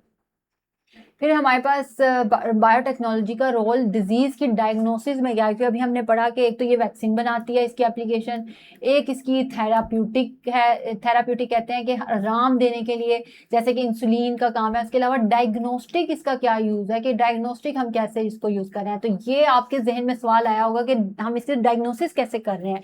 तो अब देखते हैं कि डायग्नोसिस कैसे कर रहे हैं। तो बायोटेक्नोलॉजी जो होती है डायग्नोसिस डिजीज में हमारे पास हेल्प करती है और इससे हम क्या करते हैं, इससे हम यूज करते हुए हाईली ये क्या करती है कि ये हाईली स्पेसिफिक बायोलॉजिकल टूल्स को हम यूज करते हैं, क्या चीज करने के लिए, डिटेक्ट करने के लिए pathogens, abnormal substance, genetic mutations और डिजीज मार्कर्स को। तो बायोटेक्नोलॉजी को यूज करते हुए हाईली स्पेसिफिक बायोलॉजिकल टूल्स हम यूज कर रहे हैं जो कि हमारे पास किसको डिटेक्ट करेंगे, पैथोजेंस को डिटेक्ट करते हैं जो कि हमारी बॉडी में होते हैं। वो टूल्स जो बायोटेक्नोलॉजी में बनाए हैं वो एबनॉर्मल सब्सटेंसेस को डिटेक्ट करते हैं, जेनेटिक म्यूटेशंस को वाले जीन्स को डिटेक्ट करते हैं और हमारे पास डिजीज मार्कर्स को डिटेक्ट करते हैं। फिर उसके बाद हमारे पास हमने देखा मोनोक्लोनल एंटीबॉडीज के बारे में। हमारे पास मोनोक्लोनल एंटीबॉडीज जो होती हैं वो हमारे पास करती क्या हैं। अगर अब देखें ये, अब जो आपके पास ये सारे पेन हैं आइडेंटिकल्स हैं तो ये सारे के सारे एक ही टारगेट पर जाकर लगेंगे। तो यही काम आपकी मोनोक्लोनल एंटीबॉडीज का होता है कि वो क्या करती हैं कि उनके पास एक स्पेसिफिक एंटीजन होता है, ठीक है, और वो उसी के ऊपर जाके डायरेक्ट उसको अपने ऊपर अटैच कर लेती हैं, उसी टारगेट के ऊपर जाके अपने ऊपर अटैच करती हैं। अब जैसे आपके पास ना मोनोक्लोनल जो है, अब जैसे ये एक ताला है और इसकी ये चाबियां, ये सारी मोनोक्लोनल एंटीबॉडीज हैं, ये सारी की सारी इसी ताले पे जाकर लग जाएंगी। तो एक हमारे पास ताला है लेकिन उसके लिए हमारे पास ढेर सारे मोनोक्लोनल एंटीबॉडीज हैं। अब ये ताला समझो ये एंटीजन है और ये मोनोक्लोनल एंटीबॉडीज इसके ऊपर जाके चिपक जाएंगी। और जो पॉलीक्लोनल एंटीबॉडीज होती हैं वो क्या करती हैं कि वो डिफरेंट, हमारे पास उनका रोल होता है। उसमें कोई जाता है, ये जो हमारे पास चोर अगर आ जाए तो उसको कोई उसको हाथ पकड़ रहा होता है, कोई उसके हैंड कफ लगा रहा होता है, कोई उसकी पिक्चर ले रहा होता है मेमोरी सेल उसकी मेमोरी के लिए, और कोई उसके ऊपर डंडा मार लगा के उसको मार रहा होता है। ठीक है, तो पकड़ना मारना ये पॉलीक्लोनल एंटीबॉडीज का काम होता है। तो ये हमारे पास मोनोक्लोनल एंटीबॉडीज काम करती हैं कि ये सारी क्या होती हैं कि आइडेंटिकल होती हैं, एक तरह की होती हैं और अपने एंटीजन जो है उस स्पेसिफिक एंटीजन को जाके टारगेट करती हैं, तो ये उसको पकड़ती हैं। तो मोनोक्लोनल एंटीबॉडीज जो है वो क्या करती हैं, ये आइडेंटिकल एंटीबॉडीज हैं जो कि हमने बनाई हैं लेबोरेटरी में, ठीक है, और ये क्या करती हैं, ये आइडेंटिकल इम्यून सेल्स प्रोड्यूस करती हैं। ठीक हो गया, क्योंकि ये एक जैसी हैं तो एक जैसे इम्यून सेल प्रोड्यूस करवाएंगी, और ये इम्यून सेल जो होते हैं ये क्या होते हैं, ये एक ही पेरेंट सेल के क्लोन्स होंगे, यानी एक दूसरे से ही मिलते जुलते होंगे, जैसे वो पेन्स मिल रहे थे। और मोनोक्लोनल एंटीबॉडीज जो होती हैं वो बाइंड करती हैं स्पेसिफिक एंटीजन के साथ, और वो फिर क्या करते हैं, वो रिकग्नाइज करते हैं हमारे पास सेम एपिटोप को ऑन दैट एंटीजन। जब इम्यूनिटी का हम चैप्टर पढ़ेंगे तो मैं आपको बताऊंगी कि एपिटोप क्या होते हैं। ये डिफरेंट पार्ट्स होते हैं एंटीबॉडीज और एंटीजन के ऊपर लगे होते हैं, जिसमें ये रिकग्नाइज कर रहे होते हैं। एंटीजन का जो पार्ट होता है एपिटोप होता है, और हमारे पास एंटीबॉडी का डिफरेंट पार्ट होता है, और ये आपस में जैसे एक लॉक जो है वो की के अंदर फिट होता है ना, इसी तरह उनके वो पार्ट्स होते हैं जो आपस में ये रिकग्नाइज करके एक दूसरे के साथ फिट हो जाते हैं। फिर उसके बाद इनकी प्रोडक्शन मोनोक्लोनल एंटीबॉडीज की कौन कर रहा है, सोमैटिक सेल हाइब्रिडाइजेशन से इनकी प्रोडक्शन हो रही है। इनका मेथड जो है जिससे हम मोनोक्लोनल एंटीबॉडीज को बना रहे हैं। मोनोक्लोनल एंटीबॉडीज जो थी, इस तरह ये एंटीबॉडीज होती हैं, ये यहाँ पर हमारे पास एपिटोप्स होते हैं उस एंटीजन के ऊपर, और ये जाके उसके ऊपर अटैक कर देती हैं सारी की सारी। ठीक हो गया। फिर इनकी प्रोडक्शन जो है वो कैसे होती है, इस सबसे पहले हमारा जो माउस होता है उसके अंदर हम वो स्पेसिफिक एंटीजन एक तो डाल देते हैं, फिर उसके ब्लड को हम टेस्ट करते हैं एंटीजन स्पेसिफिक एंटीबॉडीज के लिए कि उसके अंदर कोई एंटीबॉडी बनी है माउस के अंदर या नहीं। फिर उसके बाद हम क्या करते हैं कि वो स्प्लीन सेल जो है वो माउस के अंदर से हम ले लेते हैं, और वो स्प्लीन सेल्स को हम फ्यूज करा देते हैं माइलोमा सेल के साथ। इन दोनों की आपस में हमने शादी करा दी है। अब वो शादी जब हमने कराई है तो माइलोमा सेल जो होते हैं वो आपको पता होना चाहिए कि वो कैंसरस बी सेल्स हैं। तो कैंसरस का मतलब, कैंसर का मतलब होता है कि डिवाइड करते जाना, रुकना ना। ठीक है, तो कैंसरस का मतलब होता है they are dividing cells, they are dividing every time. तो ये हमारे पास बी सेल्स हैं कैंसरस माइलोमा सेल, जो कि डिवाइड करते रहते हैं। तो फिर हमारे पास क्या होती है कि इनकी फ्यूजन होती है। तो इनकी फ्यूजन से जब हम करवाते हैं माइलोमा सेल्स की फ्यूजन स्प्लीन सेल्स के साथ, तो फिर क्या हमारे पास एक कॉम्बिनेशन बनता है जिसको हम कहते हैं हाइब्रिडोमा। क्या कहते हैं उसको, हाइब्रिडोमा। और फिर हाइब्रिडोमा जो कॉम्बिनेशन बनता है इसका हम जाके कल्चर करवाते हैं, और ये फिर हमारे पास हाइब्रिडोमा हमारे पास क्या बना देते हैं, ये इस टेक्निक से मोनोक्लोनल एंटीबॉडीज बन जाती हैं। क्या हुआ कि हमने एंटीजन माउस में डाला, माउस का ब्लड लिया, ब्लड लेने के बाद हमने क्या किया, वहां उसके स्प्लीन से स्प्लीन सेल निकाले, स्प्लीन सेल के को हमने फ्यूज कराया माइलोमा सेल्स के साथ, क्योंकि हम चाहते हैं कि हम उसकी बनाए मोनोक्लोनल एंटीबॉडी। स्प्लीन सेल ने उसकी एंटीबॉडी बना दी है, और माइलोमा सेल्स हमने इसलिए डाले क्योंकि ये कैंसरस सेल है, ये हमें डिवाइड, ये उस सेल की डिवीजन करवाएंगे। तो माइलोमा सेल्स हमने उसके साथ अटैच किए स्प्लीन सेल के साथ, तो उसने एक कॉम्बिनेशन बनाया, इनकी शादी हुई तो समझने एक कॉम्बिनेशन बना, उसको हमने हाइब्रिडोमा कह दिया। हाइब्रिडोमा जो थे उनको कल्चर करके मोनोक्लोनल एंटीबॉडीज बना दी। इसको आप इस तरह भी याद कर सकते हो कि हाइब्रिडोमा की स्टोरी है। यहाँ पे हमारे पास बी सेल एक है, और जो है ये अपने आप को, ये एक आपको मैं ना ये जूम करके दिखाती हूँ। माइलोमा जो होते हैं, सबसे पहले ये जूम हो जाए, अच्छा आई होप कि आपको ये नजर आ रहा है। सबसे पहले हमारे पास जो बी सेल हैं वो क्या हैं, वो हमारे पास एंटीबॉडी बना सकते हैं, जैसे कि हमने स्प्लीन सेल्स जो है वो निकाले हैं, और ये हाईली इंटेलिजेंट है। लेकिन ये जो है ये आपके पास डिवाइड नहीं कर सकते। ठीक है, तो ये इनडेफिनेटली रह नहीं सकते, अकेले रह नहीं सकते। तो इनके साथ क्या होता है कि हम लेके आते हैं मिस्टर माइलोमा को, जो कि कैंसरस सेल्स हैं। कैंसर सेल का मतलब क्या है कि ये इमोर्टल है, ये डिवाइड करते जाते हैं। तो लेकिन याद रखें कि ये हमारे पास स्पेसिफिक एंटीबॉडी प्रोड्यूस नहीं कर सकते। तो दोनों एक दूसरे को, कहते हैं ना 1 और 1 11, तो दोनों सेल एक दूसरे को कॉम्प्लीमेंट करते हैं, एक दूसरे की मदद करते हैं, और ये एंटीबॉडी प्रोड्यूस करता है और ये उसको डिवाइड करने में हेल्प आउट करता है। तो इन दोनों की हो जाती है परफेक्ट मैरिज। तो ये देखिए जैसे इनकी शादी हो रही है, और यहाँ पर जो बी सेल के पास जो स्किल थी मगर इसके बाद परमानेंट लाइफ नहीं थी, तो माइलोमा के पास इटर्नल लाइफ थी। तो माइलोमा ने क्या किया, इन दोनों की शादी हो गई और वो स्किल इन दोनों के पास आ गई, और वो जो स्किल इनका चाइल्ड जो बना वो था हाइब्रिडोमा। हाइब्रिडोमा ने क्या किया, उसने स्पेसिफिक एंटीबॉडी की प्रोडक्शन करवाई, क्योंकि उसमें इमोर्टैलिटी कहाँ से आई थी, उसे डिवाइडिंग की प्रॉपर्टी कहाँ से आई थी, उसका ट्रेड कहाँ से आया था, माइलोमा से, उसके फादर से। तो ये आपने इसको याद कर लेना है। तो हाइब्रिडोमा के पास क्या है, स्किल भी आ गई है, इमोर्टैलिटी भी आ गई है। तो ये जो कॉम्बिनेशन बना है इससे हमारे पास मोनोक्लोनल एंटीबॉडीज बन जाती हैं।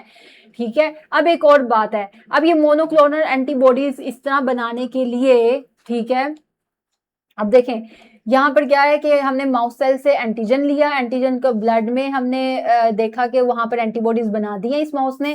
फिर उसके बाद हमने वहां से स्प्लीन सेल लिए जो कि हमारे पास बी सेल्स बना रहे थे। फिर माइलोमा, मिस्टर माइलोमा को भी हमने इकट्ठा किया और हमने इन दोनों का फ्यूजन करा दिया, और इनके फ्यूजन ने क्या किया, तबाही करके हाइब्रिडोमा बना दिया। अब हाइब्रिडोमा को डिवाइड करने के लिए, हाइब्रिडोमा के हमने उसके ढेर सारे बनाने के लिए हमने उसको जो मीडियम दिया ना, उस मीडियम को कहते हैं कि हैट मीडियम है। हैट से आप याद रखिए कि सलामी वाला मीडियम है, ठीक है, हैट मीडियम है। और हैट मीडियम के अंदर हैट, ये तीनों एक वर्ड्स पूरे हैं, सेपरेट मीडियम के इंग्रेडिएंट्स हैं, वो हम आगे जाके देखेंगे कि कौन से इंग्रेडिएंट्स हैं। फिर उसके बाद हमने वो डिजायर्ड पॉजिटिव क्लोन बना लिए हैं, और वो फिर डिजायर्ड पॉजिटिव क्लोन से आगे जाके हार्वेस्ट यानी इंक्रीज करके क्या करते हैं कि हमारे पास मोनोक्लोनल एंटीबॉडीज बना देते हैं, और वो फिर मोनोक्लोनल एंटीबॉडीज आगे जाके हम वैक्सीन में प्रोड्यूस कर रहे हैं। अब ये हैट मीडियम आ गया हमारे पास।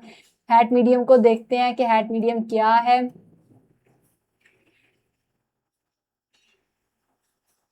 हैट मीडियम जो है वो 3 लफ्जों का मजमुआ है। हैट में हाइपोजेंथिन है, अमाइनोटेरिन है और थाइमिडीन है, ठीक है। थाइमिडीन जो है वो हमारे पास, आपको पता है कि थाइमीन होता है हमारे पास डीएनए का एक वो कंपोनेंट, तो थाइमिडीन वहां से आया है। अमाइनोटेरिन जो है ये दूसरा कंपोनेंट है, और हाइपोजेंथिन भी हमारे पास बॉडी में भी हमारी होता है। तो ये तीनों कंपोनेंट्स जो है वो हमने लिए हुए हैं, ठीक हो गया। फिर उसके बाद हमारे पास मोनोक्लोनल एंटीबॉडीज को हम यूज अब कहाँ पे कर रहे हैं, जैसे कि मैंने आपको बताया कि ये इसका अब हम यूज किस चीज में करेंगे, हमने इतनी बना तो ली है, ठीक है। ये आपके पास हैड मीडियम जो है, ये तो एक एमसीक्यूज भी है हमारे पास, इसको एक तो सबसे पहले आप देख लेना। हाइपोजेंथिन, अमाइनोप्टेरिन, आप इसको जब बोलोगे ना ऐसे ऐसे तो आपको याद रहेगा, हाइपोजेंथिन, अमाइनोप्टेरिन, और उसके बाद हमारे पास थाइमिडीन है। यूज ऑफ मोनोक्लोनल एंटीबॉडीज जो है वो हमारे पास जर्नल यूज, हम अब क्यों बना रहे हैं इन एंटीबॉडीज को, हम क्या पागल हो गए हैं जो एंटीबॉडीज बना रहे हैं। एंटीबॉडीज बनाने की रीजन क्या है कि हम उसको मोनोक्लोनल एंटीबॉडीज को किसी भी सब्सटेंस के अगेंस्ट एक तो बना सकते हैं, पहली बात, यानी आपके पास जो बैक्टीरिया है, जो वायरस है, उसके अकॉर्डिंग हम बना सकते हैं। और ये क्या करती हैं कि ये फिर उसी सब्सटेंस के साथ स्पेसिफिकली बाइंड करती हैं, उसी के ऊपर टारगेट करती हैं, और ये टारगेट करने में हमारा क्या फ़ायदा है कि ये उस सब्सटेंस को डिटेक्ट करेंगी पहले तो, फिर उसके बाद डिटेक्ट करने के बाद उसको प्योरीफाई भी करेंगी। अब जैसे मैंने आपको बताया था कि एक पूरी कुकिंग की वो एक था हमारे पास बाउल, तो उसमें से ये उसको निकाल रही थी मोनोक्लोनल एंटीबॉडीज, उस सब्सटेंस को जो हमें डिजायर है, जो हमें चाहिए। तो ये मोनोक्लोनल एंटीबॉडीज का काम है। अब इसके अंदर हमारे पास इसके डायग्नोस्टिक यूजेस जो हैं, कि डायग्नोस्टिक यूजेस किस किस चीज़ के डायग्नोसिस में ये यूज हो रही है, तो उसमें हमारे पास ट्यूबरक्यूलोसिस है, हेपेटाइटिस है, सिफिलिस है और लाइमी डिजीज है। तो ये हमारे पास आपने याद रख लेना है कि मोनोक्लोनल एंटीबॉडीज 4 डिजीजेस के डायग्नोसिस में यूज हो रही है। तो टीबी है हमारे पास, फिर हेपेटाइटिस, टीबी, और फिर सिफिलिस, और फिर उसके बाद हमारे पास लाइम डिजीज है, ठीक है, SLHT, ठीक हो गया। ये आपने इसको याद रख लेना है। और उसके बाद हमारे पास खैबर पख्तूनख्वा खां की बुक जो है उसमें वो बताते हैं कि नेचुरल इम्यून रिस्पॉन्स जो होता है वो पॉलीक्लोनल होता है। पॉलीक्लोनल क्या होता है, पॉलीक्लोनल मैंने आपको बताया था कि एक अगर हमारे पास एंटीजन है तो उसमें कोई आके उसको पकड़ रहा है, कोई आके उसकी पिक्चर ले रहा है, कोई आके उसको मार रहा है, तो वो पॉलीक्लोनल रिस्पॉन्स नेचुरल रिस्पॉन्स है। और उसमें क्या करते हैं कि बहुत सारी एंटीबॉडीज आती हैं डिफरेंट स्ट्रक्चर के साथ होके, और वो एंटीबॉडीज अपने फंक्शंस में डिफर करती हैं, बाइंडिंग रीजन उनका डिफरेंट होता है, इफेक्टर रीजन डिफरेंट होता है, और फिर वो क्या करती हैं, वो आके उसको डिफरेंटली उसके ऊपर एक्ट कर रही होती हैं। ये एक मोनोक्लोनल एंटीबॉडीज जो है, हाइब्रिडोमा टेक्निक जो हमने अभी डिस्कस की कि उसमें ये सब कुछ हो रहा है, तो ये उसी के बारे में बात की हुई है। अब इसके अलावा हमारे पास कैंसर के डायग्नोसिस में मोनोक्लोनल एंटीबॉडीज कैसे यूज होती हैं, तो वो हमारे पास स्पेसिफिक ट्यूमर मार्कर्स को आइडेंटिफाई करती हैं जो कि हमारी बॉडी में होते हैं। लाइक आपको पता है कि CA125 जो है ये एक ट्यूमर मार्कर है, ठीक है, और ये हमारी बॉडी में प्रोड्यूस तब होता है जब हमारे पास ब्रेस्ट कैंसर हो रहा हो, तो तब ये हमारी बॉडी में कैंसर को डायग्नोस करने के लिए हम मोनोक्लोनल एंटीबॉडीज यूज करते हैं, और हम इससे पता लग जाता है हमारे पास टिश्यू सैंपल में या फिर ब्लड में कि ये मार्कर है, और वो उसके साथ जाके अटैच हो जाती है, और फिर हमें पता चलता है कि हाँ ये कैंसर इनको हुआ है। और इसके अलावा इमेजिंग में भी हम मोनोक्लोनल एंटीबॉडी को यूज करते हैं। इमेजिंग कहते हैं जिसमें हम, जैसे हमारे पास अल्ट्रासाउंड होती है, एक्सरे होती है, तो इन चीजों को कहते हैं कि इमेजिंग। ठीक है, तो इमेजिंग टेक्निक्स के अंदर भी मोनोक्लोनल एंटीबॉडीज को यूज किया जाता है, जिसमें एक इंपॉर्टेंट इमेजिंग टेक्निक जो है उसमें सबसे पेट है पॉजिट्रॉन इमिशन टोमोग्राफी। ठीक है, जैसे हमारे पास सीटी स्कैन होता है, तो ये हमारे पास है positron emission tomography.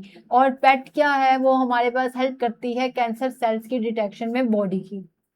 Therapeutic use क्या है मोनोक्लोनल एंटीबॉडीज का, कि वो हमारे पास डिजीज से हमें प्रोटेक्ट करती हैं। ये टारगेटेड सब्सटेंस को क्या करती हैं, ब्लॉक करती हैं, और उनके रिजल्ट में ये क्या एपोप्टोसिस करती हैं टारगेट सेल की, जिनको हमने मारना होता है उनको मारती हैं। और उसके अलावा इसको हम डिफरेंट टाइप ऑफ कैंसर के ट्रीटमेंट में भी यूज कर रहे हैं। और मोनोक्लोनल बॉडीज को हम कैसे यूज कर रहे हैं, एक तो सबसे पहले हम अकेला इसको थेराप्यूटिक एजेंट के तौर पे भी यूज कर रहे हैं, और कैरियर्स के तौर पर भी यूज कर रहे हैं, जिसमें हम ड्रग्स, टॉक्सिन और रेडियो एक्टिव सब्सटेंस के तौर पर भी इसको बना रहे हैं। डिटेक्शन जो होती है मोनोक्लोनल एंटीबॉडीज की, उसको हम कैसे इसको यूज कर रहे हैं डिटेक्शन के लिए, तो हम किस किस चीज की डिटेक्शन में इसको यूज कर रहे हैं। उसमें ड्रग्स हैं, हमारे पास बैक्टीरियल प्रोडक्ट्स हैं, वायरल प्रोडक्ट्स हैं, वायरस है, बैक्टीरिया है, और एबनॉर्मल सब्सटेंस अगर ब्लड में आ जाए तो उसको हम डिटेक्ट करने के लिए भी मोनोक्लोनल एंटीबॉडीज को यूज कर रहे हैं। तो ये सब चीजें इसकी एप्लीकेशन है मोनोक्लोनल एंटीबॉडीज की, क्योंकि ये हमने बनाई है, ये हमने लेबोरेटरीज में मोनोक्लोनल एंटीबॉडीज तैयार की हैं हाइब्रिडोमा मेथड से। और उसके अलावा ऑटो इम्यून डिजीजेज जो हैं उनको प्रिवेंट करने के लिए भी मोनोक्लोनल एंटीबॉडीज को यूज किया जा रहा है। जैसे हमारे पास रूमेटाइड आर्थराइटिस है, ठीक हो गया। रूमेटाइड आर्थराइटिस के बारे में हम स्पोर्ट एंड मूवमेंट वाले चैप्टर में पढ़ेंगे कि वहां पर क्या क्या चीजें हैं। उसके अलावा हमारे पास डीएनए और आरएनए प्रोब्स क्या है। अब ये प्रोब जो है ना, ये अब जैसे किसी भी चीज को आपने देखा होगा कि चीजों के ऊपर आप किसी भी मार्केट में जाते हो तो उनपे एक टैग लगा होता है कि ये चीज इस चीज काम करती है। इसी तरह डीएनए को समझने के लिए कि ये डीएनए इंसुलिन का जीन है, ये इंसुलिन फलां प्रोटीन का डीएनए है, एंड्रोजन का ये हमारे पास जीन है, तो ये सब हार्मोन्स और प्रोटीन्स के जो जीन है, ये इसको हमने भी तो आइडेंटिफाई करना है। तो हम क्या करते हैं कि उसके लिए साइंटिस्ट ने डीएनए और आरएनए प्रोब्स बनाए हुए हैं, जो कि लेबल करते हैं फ्रेगमेंट्स ऑफ डीएनए और आरएनए को। और उसमें क्या मटेरियल यूज होता है, फ्लोरेसेंट मटेरियल भी यूज होता है और रेडियो एक्टिव मटेरियल भी यूज हो सकता है। डीएनए और आरएनए प्रोब क्या करता है कि हमारे पास कॉम्प्लीमेंट्री जो न्यूक्लियोटाइड की सीक्वेंस है उसको डिटेक्ट करता है, जो कि हम उसके अंदर यूज करते हैं। अब आप जैसे ये देख सकते हो कि हमारे पास ये प्रोब है, it is a glow in the dark detective probe जो है, वो हमारे पास लेबल डीएनए और आरएनए का फ्रेगमेंट होता है, और इसके बाद फ्लोरेसेंट और रेडियो एक्टिव सब्सटेंस होता है। फ्लोरेसेंट और चमकदार और रेडियो एक्टिव सब्सटेंस होता है। अब ये है कि पुलिस को प्रोटीन नहीं, क्रिमिनल का जेनेटिक एड्रेस ढूंढना है, तो इसके लिए फिर डीएनए प्रोब को भेजा जाता है। हमारे पास हमें अगर किसी भी जीन का पता लगाना है कि ये जीन ये काम कर रहा है, तो उसके लिए हम प्रोब को लेकर जाते हैं, उसको हम लेबल लगाते हैं, उसका कॉम्प्लीमेंट बनाते हैं। अब जैसे ये हमारे पास जीन है, इसको हम यहाँ पे जाके स्टार लगा देंगे कि ये वो जीन है जो कि हमारे पास एंटीजन इसका हमने प्रोड्यूस करना है, या फिर ये इससे हमने प्रोटीन बनानी है, तो उसको जाके वो लेबल लगा देते हैं, और जब हमें चाहिए होता है तो वो चमकता हुआ हमें नजर आ जाता है और हम उसको निकाल लेते हैं। तो ये इसी तरह जैसे आप गूगल के ऊपर जाके सर्च कर रहे हो कुछ भी और आपको उससे रिलेटेड आपका मैच मिल जाए, तो ये प्रोब ये काम करता है। प्रोब की लेंथ जो होती है ना, इसके पास हमारे पास 100 to 1000 बेसिस होती हैं, ठीक है। और इसकी मिनिमम आप समझ लो कि मिनिमम इसमें एक जैसे बसेस हैं उसमें मिनिमम पैसेंजर जो है वो 100 हैं, और एक के अंदर 1000 बसेस में 10 बसेस हैं तो 1000 लेटर्स हैं। इस तरह ये इसका ये हमारे पास होता है कि 100 to 1000 इसके अंदर बेसिस होती हैं। फिर उसके बाद आपने ये चीज़ याद रखनी है कि हम प्रोब को इसका डायग्नोस्टिक यूज़ क्या है।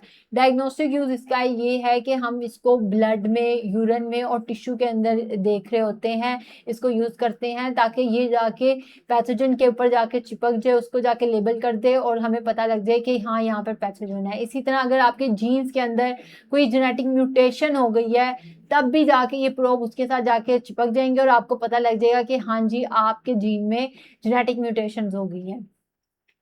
उसके अलावा हम डायग्नोसिस में जो डिजीज़ के अंदर प्रॉब्लम को यूज़ करते हैं, उसमें हमारे पास जो वायरल बैक्टीरियल डिजीज़ है, उसमें पोलियो, हेपेटाइटिस और हेल्पेक्स है, HPH। ठीक हो गया। इसके अंदर हम प्रोब को यूज़ कर रहे हैं। तो इससे आप प्रोब से आप याद रखो PH, PH2 आप इसको इस तरह याद रखोगे। P जो है P for probe, P for हमारे पास पोलियो, और H2 से आपने याद रखना है हेपेटाइटिस और हेर्पेस। रेडीमेड जो डीएनए प्रोब्स हैं हर्पीस के लिए, याद रखें रेडीमेड यानी हमने बनाए हैं, वो भी अवेलेबल हैं। और डायग्नोसिस जो डिजीज के लिए हम जो कि कॉज होते हैं, जिसके कॉज हेलमिंथीज और प्रोटोजोआ से वो जो कॉज हो रहे हैं वो डिजीज, उसके डायग्नोसिस में भी हम मोनोक्लोनल एंटीबॉडीज और डीएनए प्रोब्स को यूज कर रहे हैं। और वो किस किस का हमें बता रहे हैं, डायग्नोसिस कर रहे हैं, प्रोटोजोआ को और हेलमिंथीज को। प्रोब की लेंथ हमने बताई कि वेरी कर सकती है 100 बेसिस से 1000 बेसिस तक। और स्पेशल यूजेस जो प्रोब का हुआ है हमारे पास, वो कहाँ कहाँ हुआ है, वो हेपेटाइटिस में हुआ है, बी और सी में। उसके अलावा HIV में यूज हुआ है और ह्यूमन पैपिलोमा वायरस में। तो तीनों के तीनों वायरसेस हैं और इसमें अंदर हमने प्रोब्स का यूज किया है, हेपेटाइटिस बी और सी। और उसके अलावा हमारे पास HIV में भी हम इसको यूज कर रहे हैं।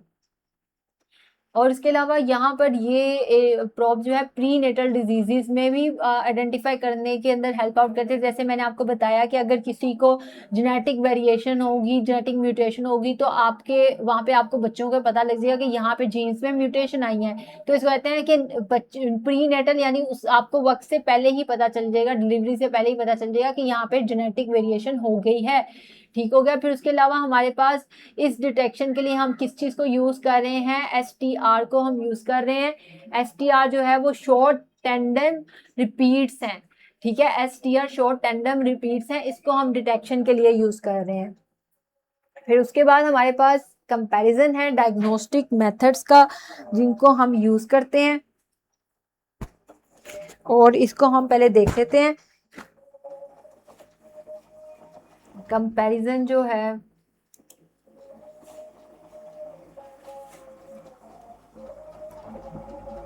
डायग्नोस्टिक मेथड्स का, अब सबसे पहले हमारे पास क्या क्या डायग्नोस्टिक मेथड्स हैं जिनको हम यूज़ कर रहे हैं। एक मोनोक्लोनल एंटीबॉडीज़ हैं जिनको हम यूज़ कर रहे हैं, एक डीएनए प्रोब्स हैं जिनको हम यूज़ कर रहे हैं, उसके अलावा एक हमारे पास कन्वेंशनल मेथड्स हैं जिनको हम यूज़ कर रहे हैं। अब ये डिटेक्ट क्या करते हैं मोनोक्लोनल एंटीबॉडीज, मैंने आपको बताया कि एंटीजन को, प्रोटीन को डिटेक्ट करते हैं और उनको अपने साथ चिपका लेते हैं। तो इनको मोनोक्लोनल एंटीबॉडीज को कितना टाइम रिक्वायर होता है, सिर्फ मिनट्स रिक्वायर होते हैं ये काम करने के लिए। ये मिनट्स रिक्वायर हो रहे हैं तो ये फास्टर भी होगा। ठीक है। अब डीएनए प्रोब्स जो है वो स्पेसिफिक क्या कर रहे हैं कि जो पैथोजन है उसकी डीएनए और आरएनए की सीक्वेंस के लिए यूज हो रहे हैं। तो इसका काम कितने घंटों में हो रहा है। ठीक हो गया, ये डीएनए के ऊपर एक्ट कर रहे हैं। जो कन्वेंशनल मेथड्स हैं जिसमें हम कल्चर करवाते हैं उस बैक्टीरिया का, उसको ग्रो कराते हैं लेबोरेटरी में, उसमें हमें हफ्तों लग जाते हैं। तो अगर हमें डायग्नोसिस करना है तो सबसे बेहतरीन डायग्नोसिस किससे होगा, मोनोक्लोनल एंटीबॉडीज से होगा। ठीक हो गया। तो मोनोक्लोनल एंटीबॉडीज को हम किसके टेस्ट में यूज करते हैं, जिसमें हमने सीरोलॉजिकल टेस्ट करने हो, सीरम का टेस्ट करना हो।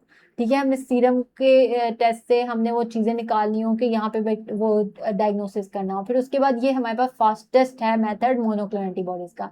अब लेकिन उसके अलावा जो अब देखो, अब जिसमें एंटीजन को आप लगा रहे हो, उसके स्पेसिफिक कर रहे हो, तो एंटीजन जो है वो इतना स्पेसिफिक नहीं है। डीएनए जो होता है आपको पता है कि सबका स्पेसिफिक होता है। तो स्पेसिफिक मेथड जो है वो डीएनए का, वो सबसे ज़्यादा फिर सेंसिटिव भी होगा, यानी ये एक्यूरेट होगा। तो डीएनए प्रोब जो है वो सबसे ज्यादा एक्यूरेट है, मोस्ट सेंसिटिव है। ठीक है। Then the anti monoclonal antibodies, और ये फिर क्या डिटेक्ट करता है, ये जेनेटिक मटेरियल को डिटेक्ट करता है, और इसी को फिर हम यूज करते हैं कि जेनेटिक अगर कोई डिजीज है उसको डिटेक्ट करने के लिए। कन्वेंशनल मेथड जो होते हैं वो स्लो हैं, उनका हफ्तों में काम होता है। और इसमें ऐसा होता है कि डिले इसलिए आता है क्योंकि बैक्टीरिया और वायरस को हम कल्चर करवाते हैं, कल्चर करवा के फिर माइक्रोस्कोप के अंदर देखते हैं कि हाँ ये बैक्टीरिया नजर आ रहा है, तो वो हफ्तों का काम चला जाता है। तो इसलिए आजकल टेक्निक्स जो आ गई हैं मोनोक्लोनल एंटीबॉडीज और डीएनए प्रोब की आई हुई हैं। इसके अलावा हमारे पास जो प्रोडक्ट्स बायोटेक्नोलॉजिस्ट ने अपटेन किए हैं डिजीज की ट्रीटमेंट के अंदर, उसमें हमारे पास रिकॉम्बिनेंट प्रोटीन्स बनाई हैं उन्होंने। ठीक हो गया। अब रिकॉम्बिनेंट प्रोटीन जो होती हैं वो क्या होती हैं, उसको हम रिकॉम्बिनेंट डीएनए टेक्नोलॉजी से प्रोड्यूस करते हैं, जैसे कि insulin. Insulin is a protein, ठीक है, उसको हम इंसुलिन को, रिकॉम्बिनेंट प्रोटीन को यूज करते हैं डिफरेंट डिजीजेस के ट्रीटमेंट के लिए। अब जैसे यहाँ पर रिकॉम्बिनेंट जो प्रोटीन है उनका यूजेस जो है वो देखो आप। यहाँ पे सबसे पहले इंसुलिन है। इंसुलिन जो होती है वो डायबिटीज मेलाइटस के अंदर यूज होती है, ठीक है, क्योंकि इंसुलिन का उससे ही ताल्लुक है, जो कि मैंने आपको शुरू में बताया था। फिर उसके बाद ग्रोथ हार्मोन जो है हमारे पास, ग्रोथ हार्मोन जो बच्चों में अगर डेफिशिएंसी हो जाए ग्रोथ हार्मोन की, जिसकी वजह से उनकी हाइट छोटी रह जाती है, तो उसको हम ऑब्टेन कहाँ से कर रहे हैं, माइस के यूरिन से हम इसको ऑब्टेन कर रहे हैं और फिर हम आपके अंदर इंजेक्ट कर रहे हैं। हमने इस तरह ये ग्रोथ हार्मोन तैयार किया है। फिर उसके बाद हमारे पास एरिथ्रोपोइटिन एक हार्मोन है, जो कि हमारे पास अगर ये हमारी किडनी प्रोड्यूस करती हैं, और अगर किडनी खराब हो जाए तो ये प्रोड्यूस नहीं होगा एरिथ्रोपोइटिन, जो कि हम किडनी के चैप्टर में होम्योस्टैसिस में पढ़ेंगे कि कैसे ये प्रोड्यूस नहीं होगा। और जो अगर ये ना हुआ तो फिर इसका काम क्या होता है, एरिथ्रोसाइट। एरिथ्रोसाइट्स आपने पढ़े होंगे, एरिथ्रोसाइट जो होते हैं आरबीसी को कहते हैं, ठीक है, आरबीसी इसका नाम है। तो एरिथ्रोपोइटिन जो होता है एरिथ्रोसाइट यानी आरबीसी की प्रोडक्शन करता है, अगर ये नहीं होगा तो एनीमिया हो जाएगा, ठीक है। एनीमिया का मतलब है कि डेफिशिएंसी होगी है आरबीसी की। और इसके अलावा हमारे पास ये कुछ फैक्टर्स हैं जो कि क्लोटिंग फैक्टर्स के अंदर आते हैं। अब ये हमारे पास एक तो सबसे पहले फैक्टर 8 है, ठीक है। फैक्टर 8 जो होता है हीमोफीलियाज की जो टाइप है, हीमोफीलिया जिसमें आप कहते हैं कि ब्लड आपका सही तरह बन नहीं रहा, क्लॉट नहीं हो रहा, ठीक है, वो आपका, तो उसमें आपके फैक्टर 8 के लिए हम अगर एक है जो हमने प्रोटीन तैयार किया वो हीमोफीलिया के, उसका इलाज करने के लिए हम यूज़ करते हैं। फिर उसके बाद हमारे पास एंटीथ्रोबिन 3 हमने तैयार किया है, इसी रिकॉम्बिनेंट प्रोटीन को, रिकॉम्बिनेंट डीएनए टेक्नोलॉजी को यूज करते हुए, और किससे हमने तैयार की है, गोट के मिल्क से, ठीक हो गया। एंटीथ्रोबिन वहां से हमने तैयार की है, और ये क्या कर रही है कि ब्लड क्लॉट फॉर्मेशन को प्रिवेंट करती है। अब ये ब्लड क्लॉट फॉर्मेशन को प्रिवेंट कर रही है तो ये क्या करेगी, बॉडी में क्लॉट नहीं बनने देगी। तो इसको हम हार्ट पेशेंट्स के अंदर भी यूज करते हैं जिनका ब्लड क्लॉट कर रहा होता है, हार्ट में ब्लड क्लॉट ना करे। तो इसके अलावा हमारे पास टिश्यू प्लास्मिनोजन एक्टिवेटर है, जो कि हमारे पास हार्ट पेशेंट्स में हम यूज करते हैं, और ये क्या करता है, ये भी वही काम कर रहा है कि थ्रोम्बोलिटिक डिसऑर्डर्स को ट्रीट करता है, जिसमें थ्रोम्बस को तोड़ने का काम करता है, थ्रोम्बोलिटिक यानी उसको तोड़ने का काम करता है। तो ये तीनों हमारे पास क्या काम कर रहे हैं, एंटी क्लॉट जो है, ब्लड क्लॉट की फॉर्मेशन को प्रिवेंट कर रहे हैं। और उसके अलावा हमारे पास इंटरफिरोन्स हैं। इंटरफिरोन्स जो होते हैं ये हमारे पास वायरल इन्फेक्शन को ट्रीट करने के लिए इंटरफिरोन्स यूज होते हैं, उसको भी हमने यहाँ से रिकॉम्बिनेंट प्रोटीन से बनाया है। फिर उसके बाद ह्यूमन लैक्टोफेरिन जो है हमारे पास, उसको ये हमारे पास कहाँ प्रेजेंट होता है, ये हमारे टीयर्स में प्रेजेंट होता है और हमारी लंग की सिक्रीशन में प्रेजेंट होता है। और ये क्या करता है, हमारे बॉडी को, हमारे आंखों को या हमारे लंग्स को इन्फेक्शन से प्रोटेक्ट करता है। और इसको प्रोड्यूस करने वाले सेल एनिमल जो है जहाँ से हमने इनको प्रोड्यूस किया वो ट्रांसफार्मर एनिमल से हमने इसको प्रोड्यूस करवाया है। उसके अलावा हमारे पास एंटीबॉडी जो कि हमने कौन से तैयार की है, उसको हम क्या कर रहे हैं, उस वो क्या कर रही है कि वो ट्यूमर सेल्स के अंदर रेडियो आइसोटोप्स को प्रोड्यूस कर रही है, जिससे हमें उस ट्यूमर की लोकेशन का पता चलता है। रेडियो आइसोटोप जब प्रोड्यूस होता है तो हमें पता चलता है कि यहाँ पे इतना साइज का ट्यूमर बना हुआ है बॉडी में, ठीक है। तो वो हम एंटीबॉडी जो तैयार कर रहे हैं कौन के थ्रू, वो ये काम कर रही है। फिर उसके बाद एंटीबॉडी जो कि सोयाबीन से हमने तैयार करवाई है, वो क्या कर रही है कि वो जेनिटल हेर्पिस को ट्रीट कर रही है, ठीक हो गया। जेनिटल हेर्पिस को ट्रीट करने के लिए हमने सोयाबीन से वो करवाई है। तो ये सब के सब हमारे पास हैं रिकॉम्बिनेंट डीएनए के यूजेस। तो सबसे पहले आप ये देखो कि यहाँ पर इंसुलिन है। अब ये इंसु जो है हमारे पास, ये जो बच्चा है वो इतनी ज़्यादा मिठाई खाता है कि अब इंसुलिन जो है डॉक्टर जो खाई है कि इंसुलिन डॉक्टर को बुलाना पड़ा है। तो इंसुलिन जो डॉक्टर इंसुलिन है वो आएंगे, इसकी डायबिटीज मेलाइटस को ट्रीट करेंगे, ठीक है। तो इंसुलिन का काम ये होगा। इसके अलावा हमारे पास ये एक बच्चा है जो कि अब इसकी हाइट बहुत छोटी रह गई है क्लास में, तो हमने इसके लिए क्या किया, हमने इसके लिए एक चूहा लिया है। चूहे के साथ हमने चूहे के यूरिन को लेने के बाद इसके लिए क्या बना दिया है, ग्रोथ हार्मोन बना दिया है, ठीक है। अब वो जो ग्रोथ हार्मोन है उसको क्या नाम है उसका, सोमेटोट्रोपिन उसका नाम होता है। और उसको हम किसके थ्रू मैन्युफैक्चर करवाते हैं, रिकॉम्बिनेंट डीएनए टेक्नोलॉजी के थ्रू। इकोलाई के थ्रू हम उसको बनाते हैं, और उसके इकोलाई के अलावा हम उसको चूहे के थ्रू भी उसको बना रहे हैं। फिर उसके बाद हमारे पास एरिथ्रोपोइटिन है। एरिथ्रोपोइटिन जो है हमारे पास EPO। अब ये एरिथ्रोपोइटिन देखो, आप ये बच्चा देखो बड़ा थका थका आपको लग रहा है। एक सेकंड, इसको हम जूम करके देखते हैं। अच्छा, आप ये बच्चे को देखो, ये बहुत ही थका थका बच्चा लग रहा है। तो इसके पास ना एरिथ्रोपोइटिन नहीं है, जिसकी वजह से इसकी आरबीसी की फैक्ट्री नहीं बन रही, और ये बहुत ज्यादा थका थका हो गया है। तो इसको एरिथ्रोपोइटिन जो है वो फिर हमारी बॉडी बना के इसको हम बनाएंगे, और फिर ब्लड सेल की फैक्ट्री में इसकी जो ये लाइट्स जो इसकी खत्म हुई है वो लाइट्स इसकी ऑन कर देंगे। तो ये हमारे पास हो गया। फिर उसके बाद हमारे पास हैं ये 3 कंट्रोल करते हैं क्लॉट कंट्रोल ट्रायो, जिसमें हमने पढ़ा था फैक्टर 8 है, फैक्टर हमारे पास एंटीथ्रोबिन 3 है, और उसके अलावा TPA है। तो ये हमारे पास फैक्टर 8 क्या कर रहा है कि क्लॉट को फिक्स कर रहा है, उसको हीमोफीलिया में हम यूज कर रहे हैं। अगर आपका कहीं पे भी ब्लड लीक होता है तो उसको वहां पे जाके क्लॉट करते हैं और खून को रोकते हैं।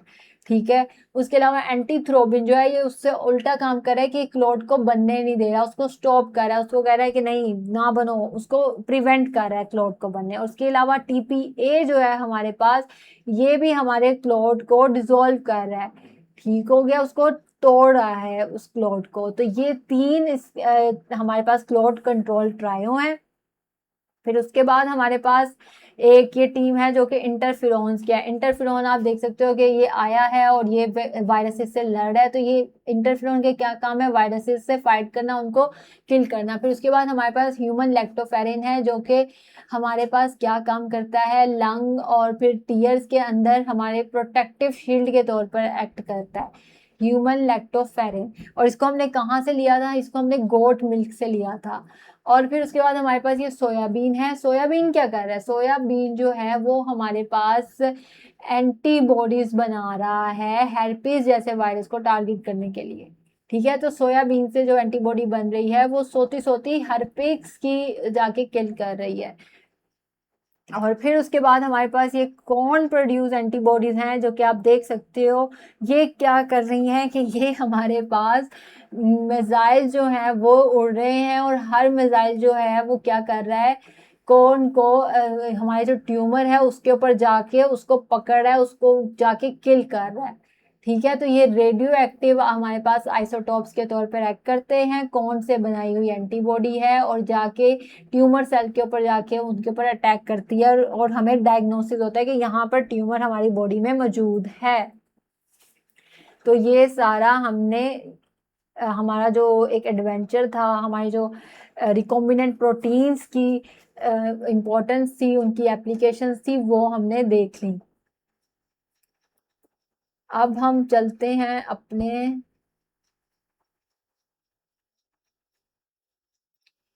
अब जैसे आप ये भी देख सकते हो कि ये एक बच्चा है जो कि बहुत ज़्यादा इंसुलिन जो है वो ले रहा है, बहुत ज़्यादा शुगर ले रहा है, तो इसको फिर इंसुलिन देनी पड़ रही है क्योंकि इसमें शुगर हो गई है।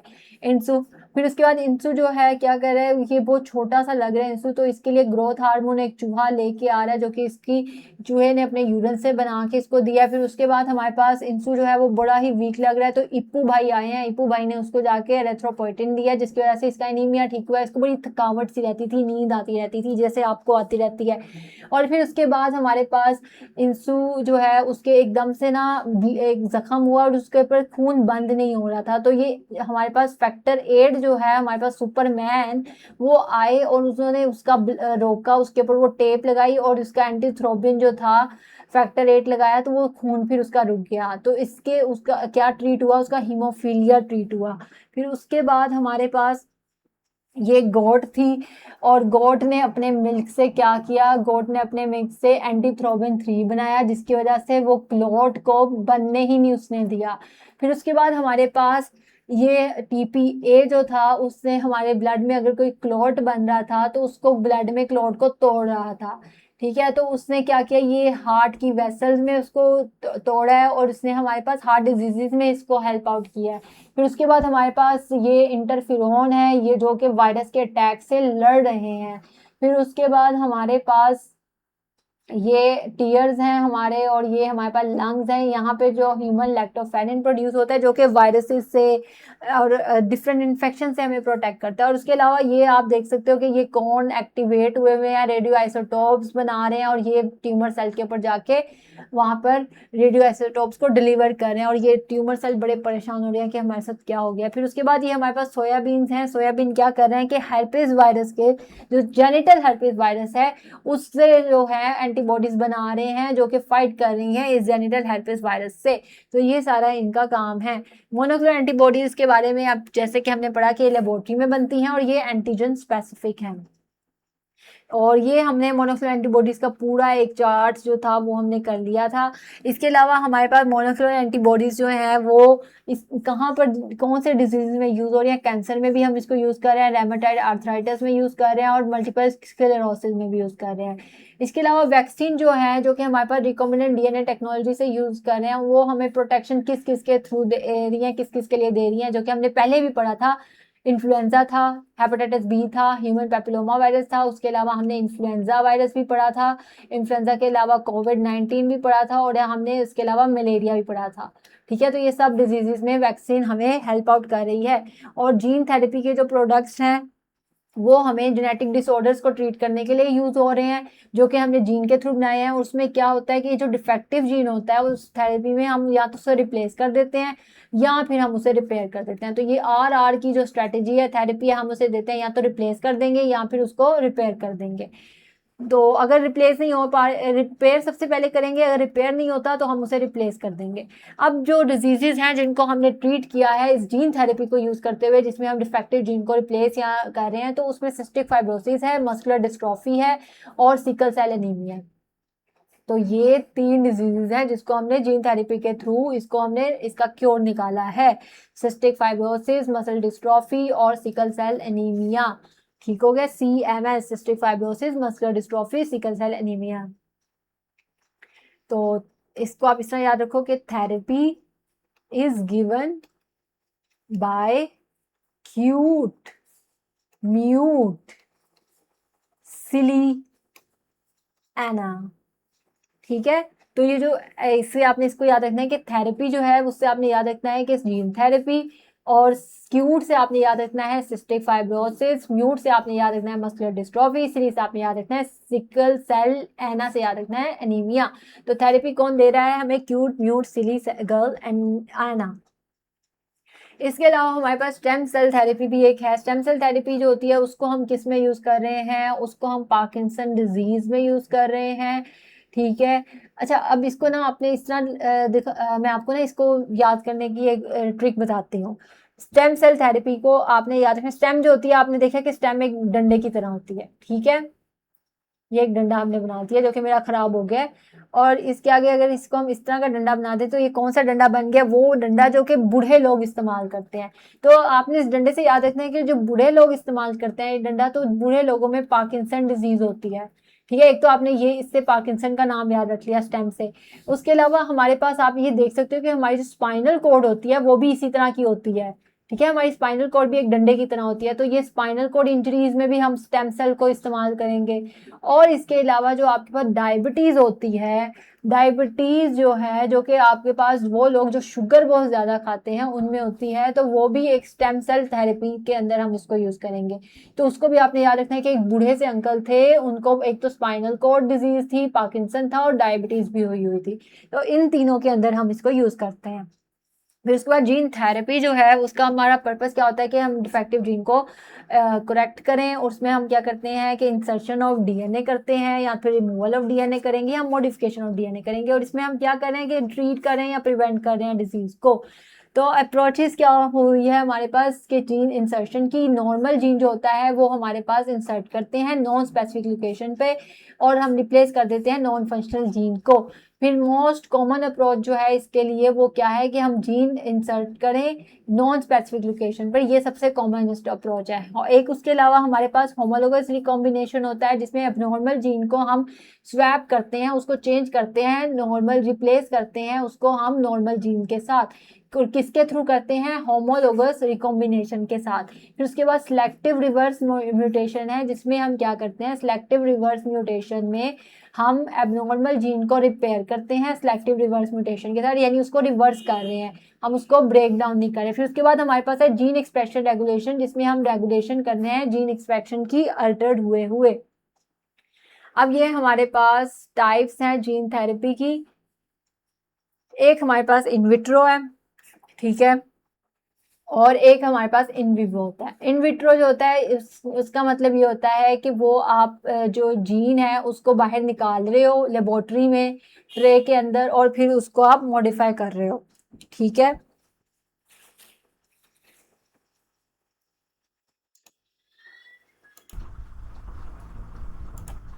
अच्छा बच्चों, तो अब इसके बाद हमने इन विट्रो और इन विवो से मैंने आपको बताया था कि ये लेबोरेटरी में बाहर जो हो रहा है वो इन विट्रो है, ठीक है। ट्रे के अंदर विट्रो, ट्री से आप याद रखें कि ट्रे के अंदर हो रहा है। और इसके अलावा जो आपके पास विवो है, विवो से आप याद रखें कि बॉडी के अंदर वेन के अंदर हो रहा है। तो इसमें क्या होता है कि आपकी थेरेप्यूटिक जीन जो होती है वो प्रिपेयर कर दी जाती है, और फिर उसको वेक्टर जो होता है वो जो हमारे पास हमने वो जो डिलीवर करना होता है वो आपकी बॉडी के अंदर भेजा जाता है। फिर आपकी वेक्टर जो होता है वो आपकी ब्लड स्ट्रीम को ट्रेवल करके आपके उस टारगेट के सेल के पास जाता है, और उसके पास वो डिलीवर कर देता है जीन, और ये बॉडी के अंदर होता है। और वो जो जीन होता है वो अपने आप को टारगेट सेल के अंदर एक्सप्रेस करता है, और वो थेराप्यूटिक इफेक्ट प्रोड्यूस कर देता है। अब इन विट्रो के अंदर क्या होता है, इन विट्रो के अंदर ये होता है कि सेल ने अपनी जो होती है, हम वो बाहर आके बॉडी के बाहर हम उसको लेके आते हैं, जो हमें लगता है कि इसके अंदर म्यूटेशन है, उसको हम लेबोरेटरी में लेके जाते हैं, ट्रे के अंदर ब्यूटी पार्लर में उसको देखते हैं, उसको मॉडिफाई करते हैं, रिपेयर करते हैं।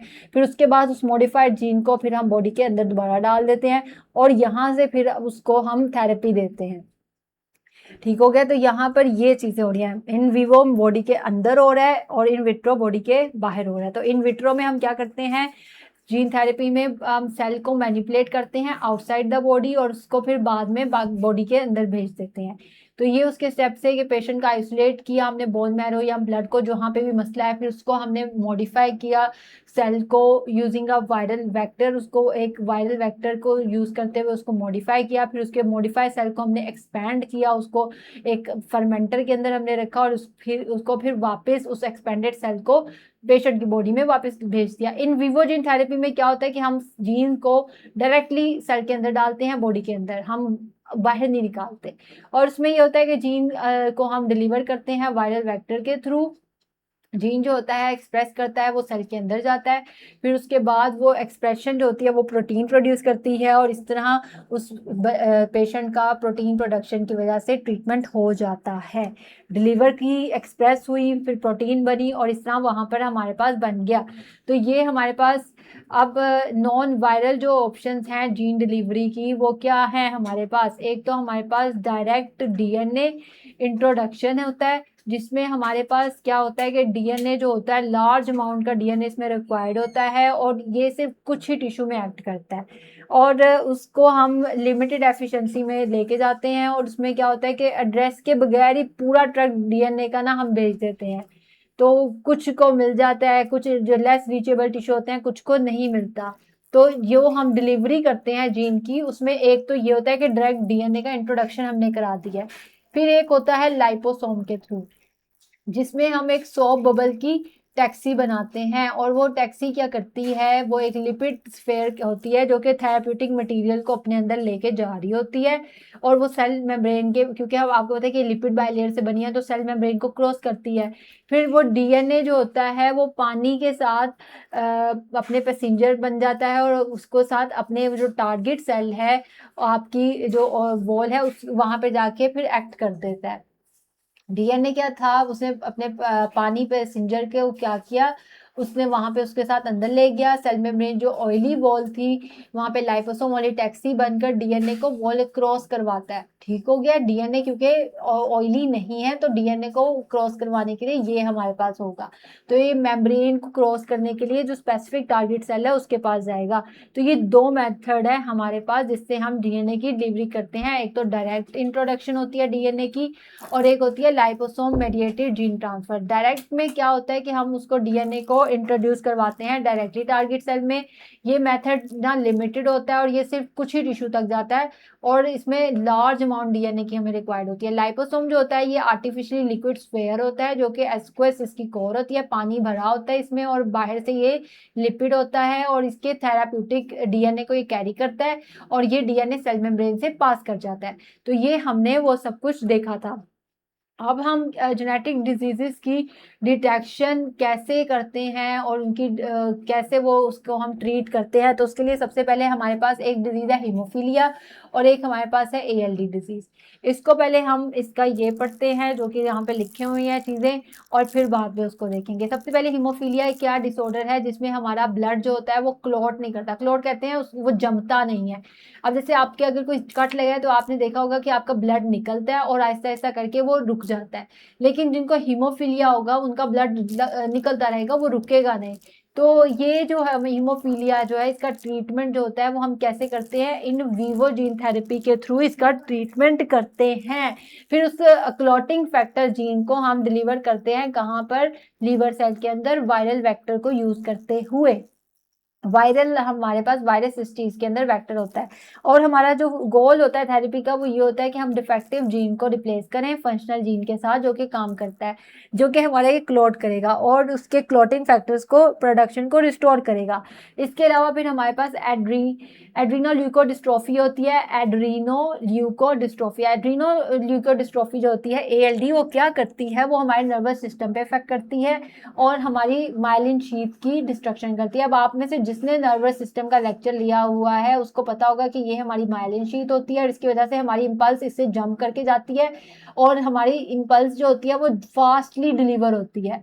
तो जिसमें ये फैक्टर नहीं होगा तो क्या होगा कि उसकी नर्व इंपल्सिव फास्टली नहीं जा पाएंगी, माइलिन शीथ नहीं होगी उसके पास। तो हम इसको भी इन विवो जीन थेरेपी के थ्रू ट्रीट करते हैं और इसमें जो फंक्शनल जीन होता है जो कि ब्रेन सेल को हमने डिलीवर करवाना होता है वो ABCD1 जीन है।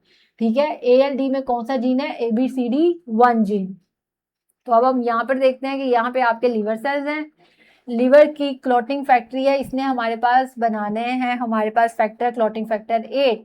ठीक है, उसकी क्लॉटिंग प्रॉब्लम हमारे पास क्या है, क्लॉटिंग फैक्टर की डेफिशिएंसी हुई है। टारगेट है लीवर सेल और डिलीवरी हमारे पास कौन करेगा, वायरल वेक्टर करेगा और हमने क्लॉटिंग फैक्टर की प्रोडक्शन को रिस्टोर करवाना है। तो ब्लड में क्या होता है कि कंस्ट्रक्शन वर्कर्स जो होते हैं ये लीवर क्या करता है, इसलिए इनको क्लॉट का ब्रिज नहीं बन रहा होता। तो लीवर क्या करता है, लीवर हमारे पास हम वहां पर जीन देते हैं, जीन जो होता है वो लीवर के पास वायरल वेक्टर के थ्रू जाता है और वहां पे लीवर के क्लॉटिंग फैक्टर प्रोड्यूस करवाता है और लीवर फिर अपने वर्कर्स जो है वो यहाँ पर भेजता है। अगर कहीं पे ब्लड लीक हो रहा हो तो वो उसको क्लॉट करते हैं। तो इस तरह ये हीमोफीलिया जो है ये लीवर की क्लॉटिंग फैक्ट्री रिस्टोर करवाती है, उसको ठीक करवाती है इस तरह। और जो ALD है हमारे पास है एड्रीनोल्यूकोडिस्ट्रोफी, इसके अंदर ABCD1 सिक्योरिटी गार्ड जो है ये सो रहा होता है ब्रेन के अंदर और ये हमारे पास ABCD1 जो गार्ड है इसको फिर क्या करते हैं, इसको हम वायरल वेक्टर भेजते हैं क्योंकि इसकी वजह से माइलिन शीथ हमारी ब्रेक हुई है।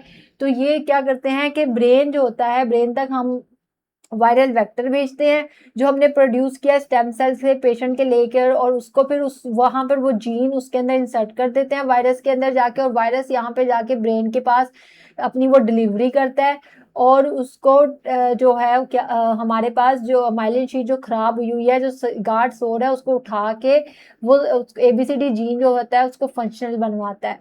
ठीक है, तो ये सब बातें ये ALD जीन वगैरह कर रहे हैं। ALD मतलब एक लेयर हमारी डिस्ट्रॉय हुई है।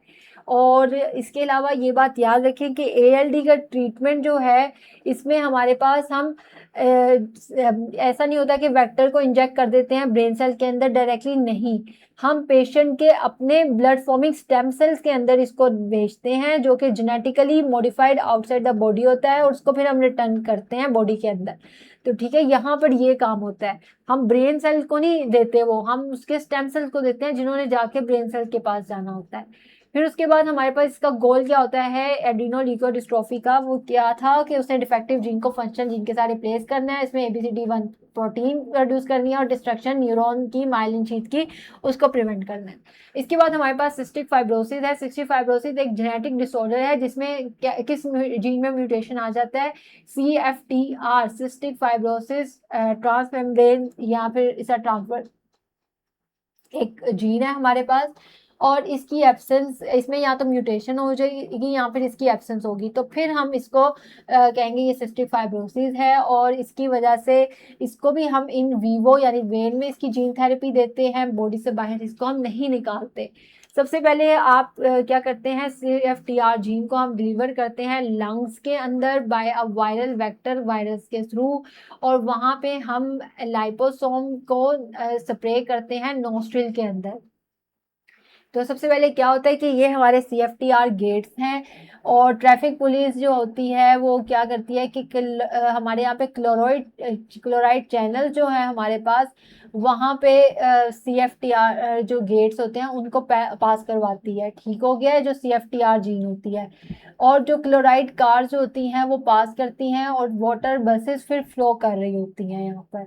तो क्लोराइड कार्स गेट जो होती हैं वो पास होती हैं हमारे पास, उनके पीछे जो होती है वाटर बसेस भी फिर आती हैं, और रोड जो होता है हमारा वेट रहता है और म्यूकस हमारा इस तरह थिन रहता है। तो ये CFTR का हमारे पास जीन का गेट का काम है।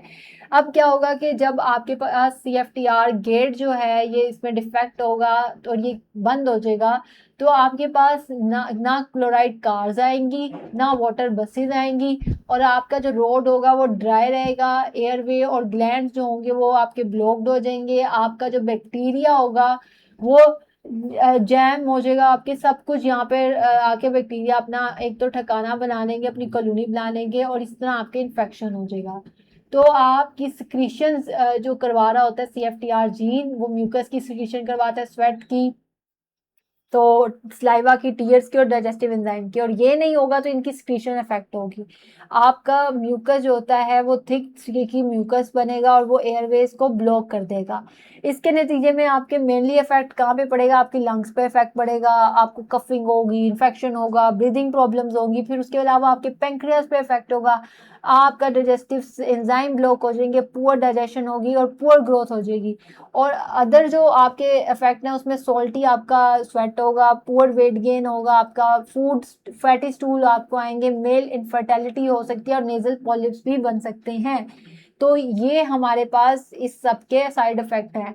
तो जीन थेरेपी हमने इसकी जो की है उसने इन्वेस्टिगेशनल स्ट्रेटजी हमने डेवलप की है, जिसकी वजह से हम इसको प्रिवेंट कर रहे हैं कि ये इसको हम कैसे CFTR जीन को हम इसको ठीक कर सकते हैं, जिससे हम ये क्लोराइड जो बंद हो गया गेट, इसको हम कैसे खोल सकते हैं ताकि क्लोराइड के साथ वाटर बसेस भी आ सकें और हमारे पास वो फ्लो रेगुलेट हो। तो हमारा क्या है इसका गोल थेरेपी का कि हमने डिफेक्टिव जीन को रिप्लेस करना है फंक्शनल CFTR जीन से, और इसकी प्रोडक्शन को इस गेट को हमने खोलना है। और CFTR जीन क्या करता है, ये एक प्रोटीन बनाता है जिसका नाम है cystic fibrosis transmembrane conductance regulator. Transmembrane conductance regulator इसका नाम है। और CFTR प्रोटीन फंक्शन क्या करती हैं, एक चैनल प्रोटीन का, एक गेट का प्रोटीन का काम करती हैं, जो कि हमारे पास म्यूकस बसेस, क्लोराइड बसेस और स्वेट, सलाइवा, टीयर्स और डाइजेस्टिव एंजाइम को लेकर आता है, बना नहीं रहा, उसको लेके आ रहा है। और CFTR जो ट्रांसपोर्ट करता है, किसको ट्रांसपोर्ट करता है, क्लोराइड आयंस को करता है। और क्लोराइड ट्रांसपोर्ट जो होता है वो हमारे पास वाटर की मूवमेंट को हेल्प करता है, जिसकी वजह से हमारा म्यूकस जो होता है वो थिन होता है। CFTR प्रोटीन जो होती हैं वो रेगुलेट करती हैं हमारे अदर आयन चैनल्स को भी, जैसे कि सोडियम चैनल्स हैं, क्योंकि क्लोराइड मूव कर रहा है तो सोडियम भी मूव करेगा। और इसके अलावा जो CFTR हमारे पास है वो नेसेसरी किस चीज़ के लिए है, normal functioning of the genes के लिए, स्पेशली हमारे लंग्स में और पैंक्रियाज में। और एक नॉर्मल पर्सन में क्या होता है कि हमारा म्यूकस जो होता है थिन और वाटरी होता है, और हमारी जो ऑर्गन्स की लाइनिंग होती है वो मॉइस्ट रहती है, उसमें ड्राइनेस नहीं होती और उसमें इन्फेक्शन नहीं फिर आता। लेकिन जब आपका CFTR जीन डिफेक्टेड होगा, सिस्टिक फाइब्रोसिस ट्रांसमेम्ब्रेन रेगुलेटर आपका डिफेक्टिव होगा, तो क्या होगा कि आपके पास मॉइस्ट नहीं होगा, आपके लाइनिंग, आपके ड्राइनेस जो हो जाएगी और आपका इन्फेक्शन भी हो जाएगा। तो CFTR जीन जो होता है आपकी कंट्रोल कर रहा है मूवमेंट को सॉल्ट और वाटर की into and outside of the cell, and it is maintaining the thinness and watery mucus inside the cell and all channels. तो हमारे पास इफेक्ट जो है CFTR का डिफेक्ट का वही हमें ये होता है कि थिक और स्टिकी म्यूकस बनता है जो कि हमारे लंग्स में फैलेगा, पैंक्रियाज में फैलेगा। इसकी वजह से हमारे क्या होगा कि ऑब्स्ट्रक्शन हो जाएगी, बंद हो जाएगा रास्ता एयरवेज का, ग्लैंड्स का। और क्या होगा कि जब रास्ता बंद होगा तो खुले सारे इन्फेक्शन आ जाएंगे कि देखो देखो यहाँ पे रास्ता बंद हुआ है, आज हम यहाँ पे अपना डेरा डाल देते हैं।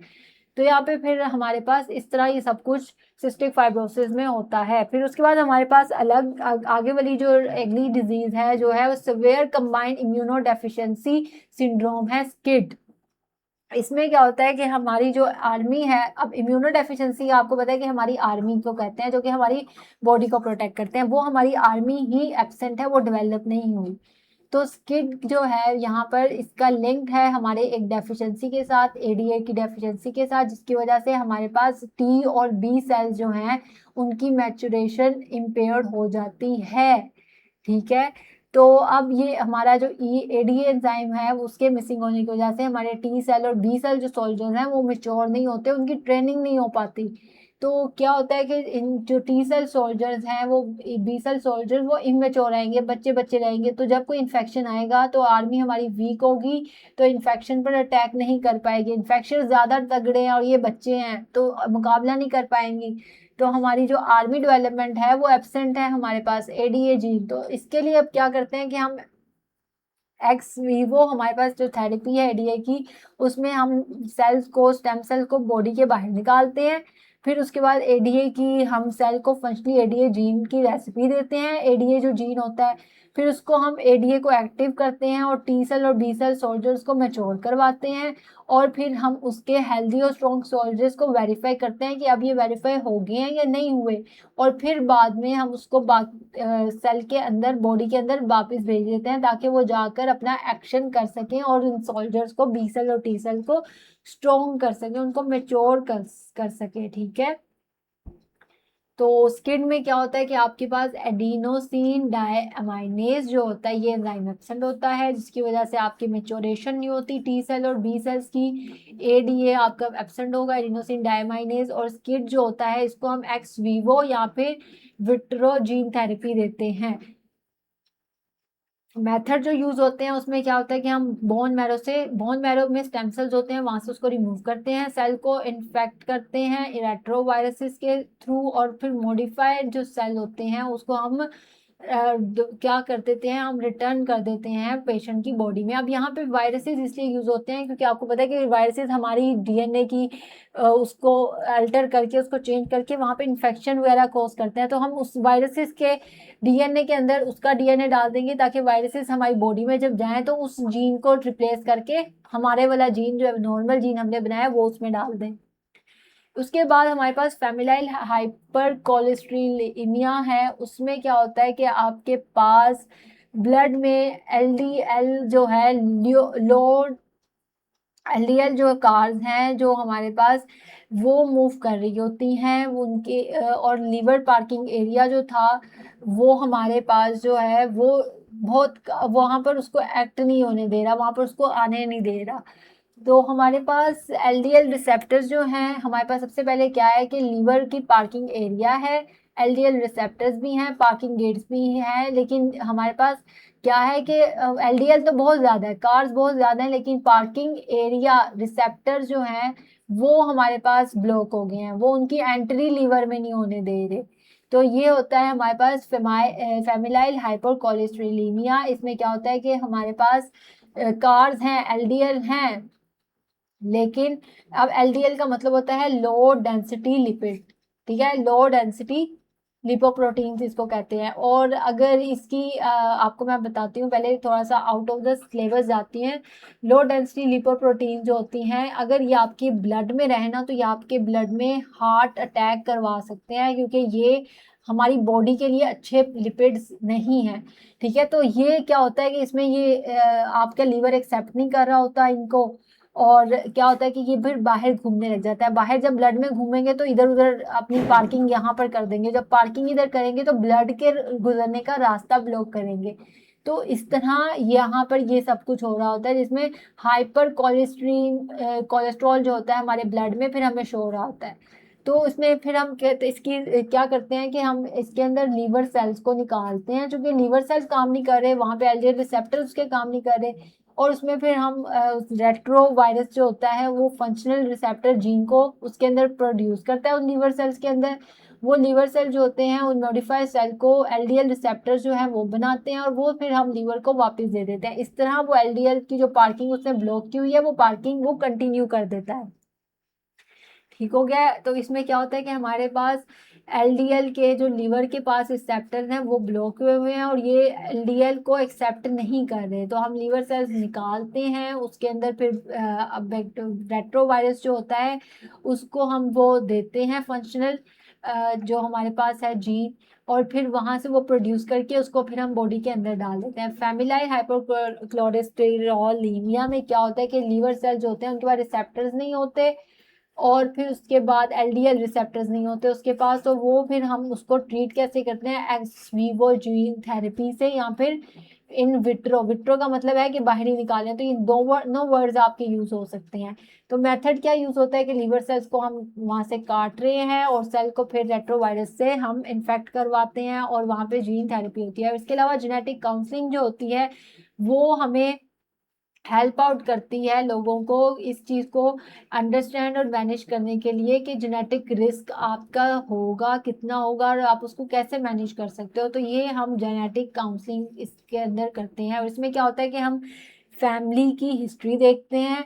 सबसे पहले अगर किसी फैमिली के अंदर कोई जेनेटिक डिसऑर्डर रन कर रहा है तो हम उस फैमिली की हिस्ट्री को असेस करते हैं और उनकी फिर जेनेटिक टेस्टिंग करते हैं और उनकी पोटेंशियल प्रॉब्लम्स उनको बता देते हैं कि ये पॉसिबल रिस्क आपके फैमिली में रन कर सकते हैं, तो आप इनसे ऐसे होशियार हैं। तो इसको हम कहते हैं जेनेटिक काउंसलिंग करना। फिर उसके बाद जेनेटिक स्क्रीनिंग जो होती है उसमें क्या होता है कि हम जेनेटिक स्क्रीनिंग में अपने एक इंडिविजुअल के डीएनए को हम एनालाइज करते हैं और उसमें देखते हैं कि, और ये बहुत कॉस्टली हैं ये सारे प्रोसीजर, उसमें हम जेनेटिक डिसऑर्डर्स और म्यूटेशंस को देखते हैं कि इसमें कोई म्यूटेशन तो नहीं है। और जेनेटिक स्क्रीनिंग में ये इसकी बेनिफिट्स क्या है कि इसमें हम अर्ली डिटेक्ट कर लेते हैं किसी भी डिजीज को, तो हम उसे प्रिवेंट कर सकते हैं, हम उसको इंटरवेंट कर सकते हैं, उसके अंदर हम उसको रोक सकते हैं उसको डेवलप होने के लिए। फिर उसके बाद उसकी कैरियर की स्क्रीनिंग कर सकते हैं जिसमें हम बता सकते हैं कि आप कैरियर हैं किसी डिजीज के। तो अगर आपने अपने जैसे अगर आप किसी और ऐसे इंसान के साथ शादी कर लेते हैं जिसके पास भी एक कैरियर है, तो फिर आपकी जो चिल्ड्रन है उनमें ये डिजीज आ सकती है। तो हम फैमिली प्लानिंग के अंदर फिर उसकी हेल्प आउट करते हैं। फिर उसके बाद प्री नेटल स्क्रीनिंग में, यानी आप अगर आपके किसी बच्चों में आपके जेनेटिक डिसऑर्डर्स हैं तो हम प्री नेटल स्क्रीनिंग कर सकते हैं और उसे बता सकते हैं कि आपके जो आपका बेबी है उसमें ये डिसऑर्डर्स हैं, तो आपके डिसीजन आपने लेना है कि आप इसको रखना चाहते हैं या फिर साइंटिफिक मेथड जो है उसको आप क्या करना चाहते हैं। ठीक है, हम पहले ही उन्हें बता देते हैं कि आप उसका जीन्स पहले ही चेंज करना चाहते हैं। जेनेटिक वेरिएशन भी हम कर सकते हैं, ऐसे हमने बताया कि हम जेनेटिक्स उसके जीन्स चेंज कर सकते हैं, उसको मॉडिफाई कर सकते हैं, तो वो डिसीजन लेने में फिर हेल्प आउट होते हैं। फिर उसके बाद कैंसर की स्क्रीनिंग करने में, उसकी अर्ली डिटेक्शन करने में भी हम इसको यूज़ कर रहे हैं। और फार्माकोजेनेमिक्स जो है, यानी हमारे पास जो पर्सनलाइज मेडिसिन जो है उसको बनाने के लिए भी हम इसको यूज़ कर रहे हैं। पर्सनलाइज मेडिसिन यानी अगर आपके पास कोई ऐसी बीमारी है जिसका इलाज डिफरेंट लोगों में डिफरेंट बीमारियां होती हैं, तो पर्सनलाइज मेडिसिन यूज़ करने के लिए भी हम इस जेनेटिक स्क्रीनिंग को यूज़ कर रहे हैं। फिर उसके बाद हमारे पास कैंसर जो है उसकी जीन थेरेपी में हम क्या करते हैं कि हम पेशेंट को ऐसे जीन थेरेपी देते हैं जिसकी वजह से वो रेडियोथेरेपी को ज़्यादा देर तक टॉलरेट कर सकता है, और हम जीन्स ऐसे बनाते हैं जो कि हेल्दी सेल्स को बनाते रहें और उसको टॉलरेट करें रेडियोथेरेपी को या कीमोथेरेपी जो होती है, और ट्यूमर सेल्स को उसका मोर वल्नरेबल बनाते हैं, यानी रेडियोथेरेपी ट्यूमर सेल्स को सिर्फ जाके मारे उसको हम इतना वल्नरेबल करते हैं कि और हेल्दी सेल्स को वो टॉलरेट कर सके, उसको उनका मुकाबला कर सके। उसके लिए हम यूज करते हैं कि हेल्दी सेल्स को ना रेडियोथेरेपी मारे, सिर्फ ट्यूमर सेल्स को मारे।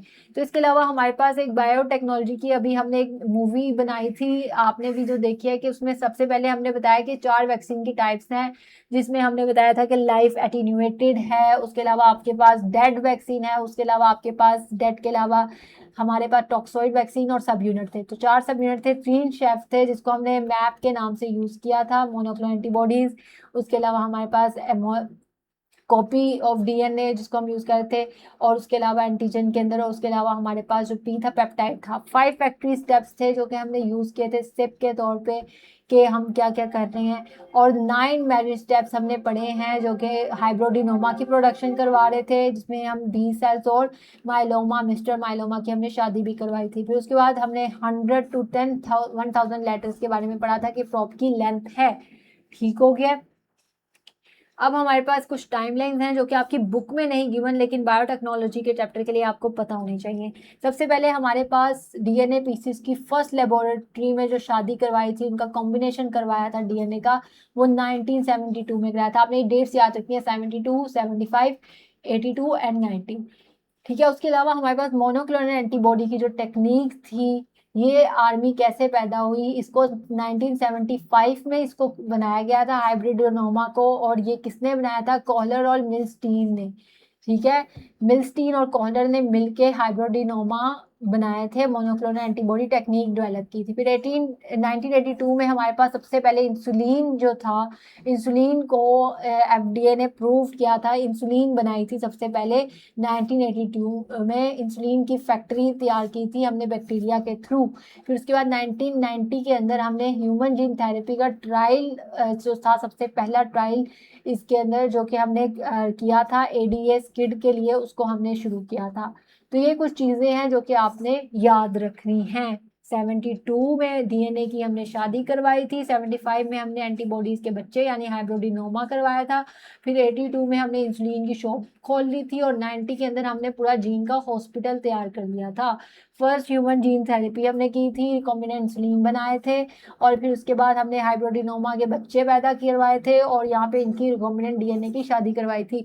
ठीक हो गया। अब हमारे पास ये एक समरी है जो कि आप देख लेना, जो कि हमने ओवरऑल चैप्टर में अभी तक पढ़ी है।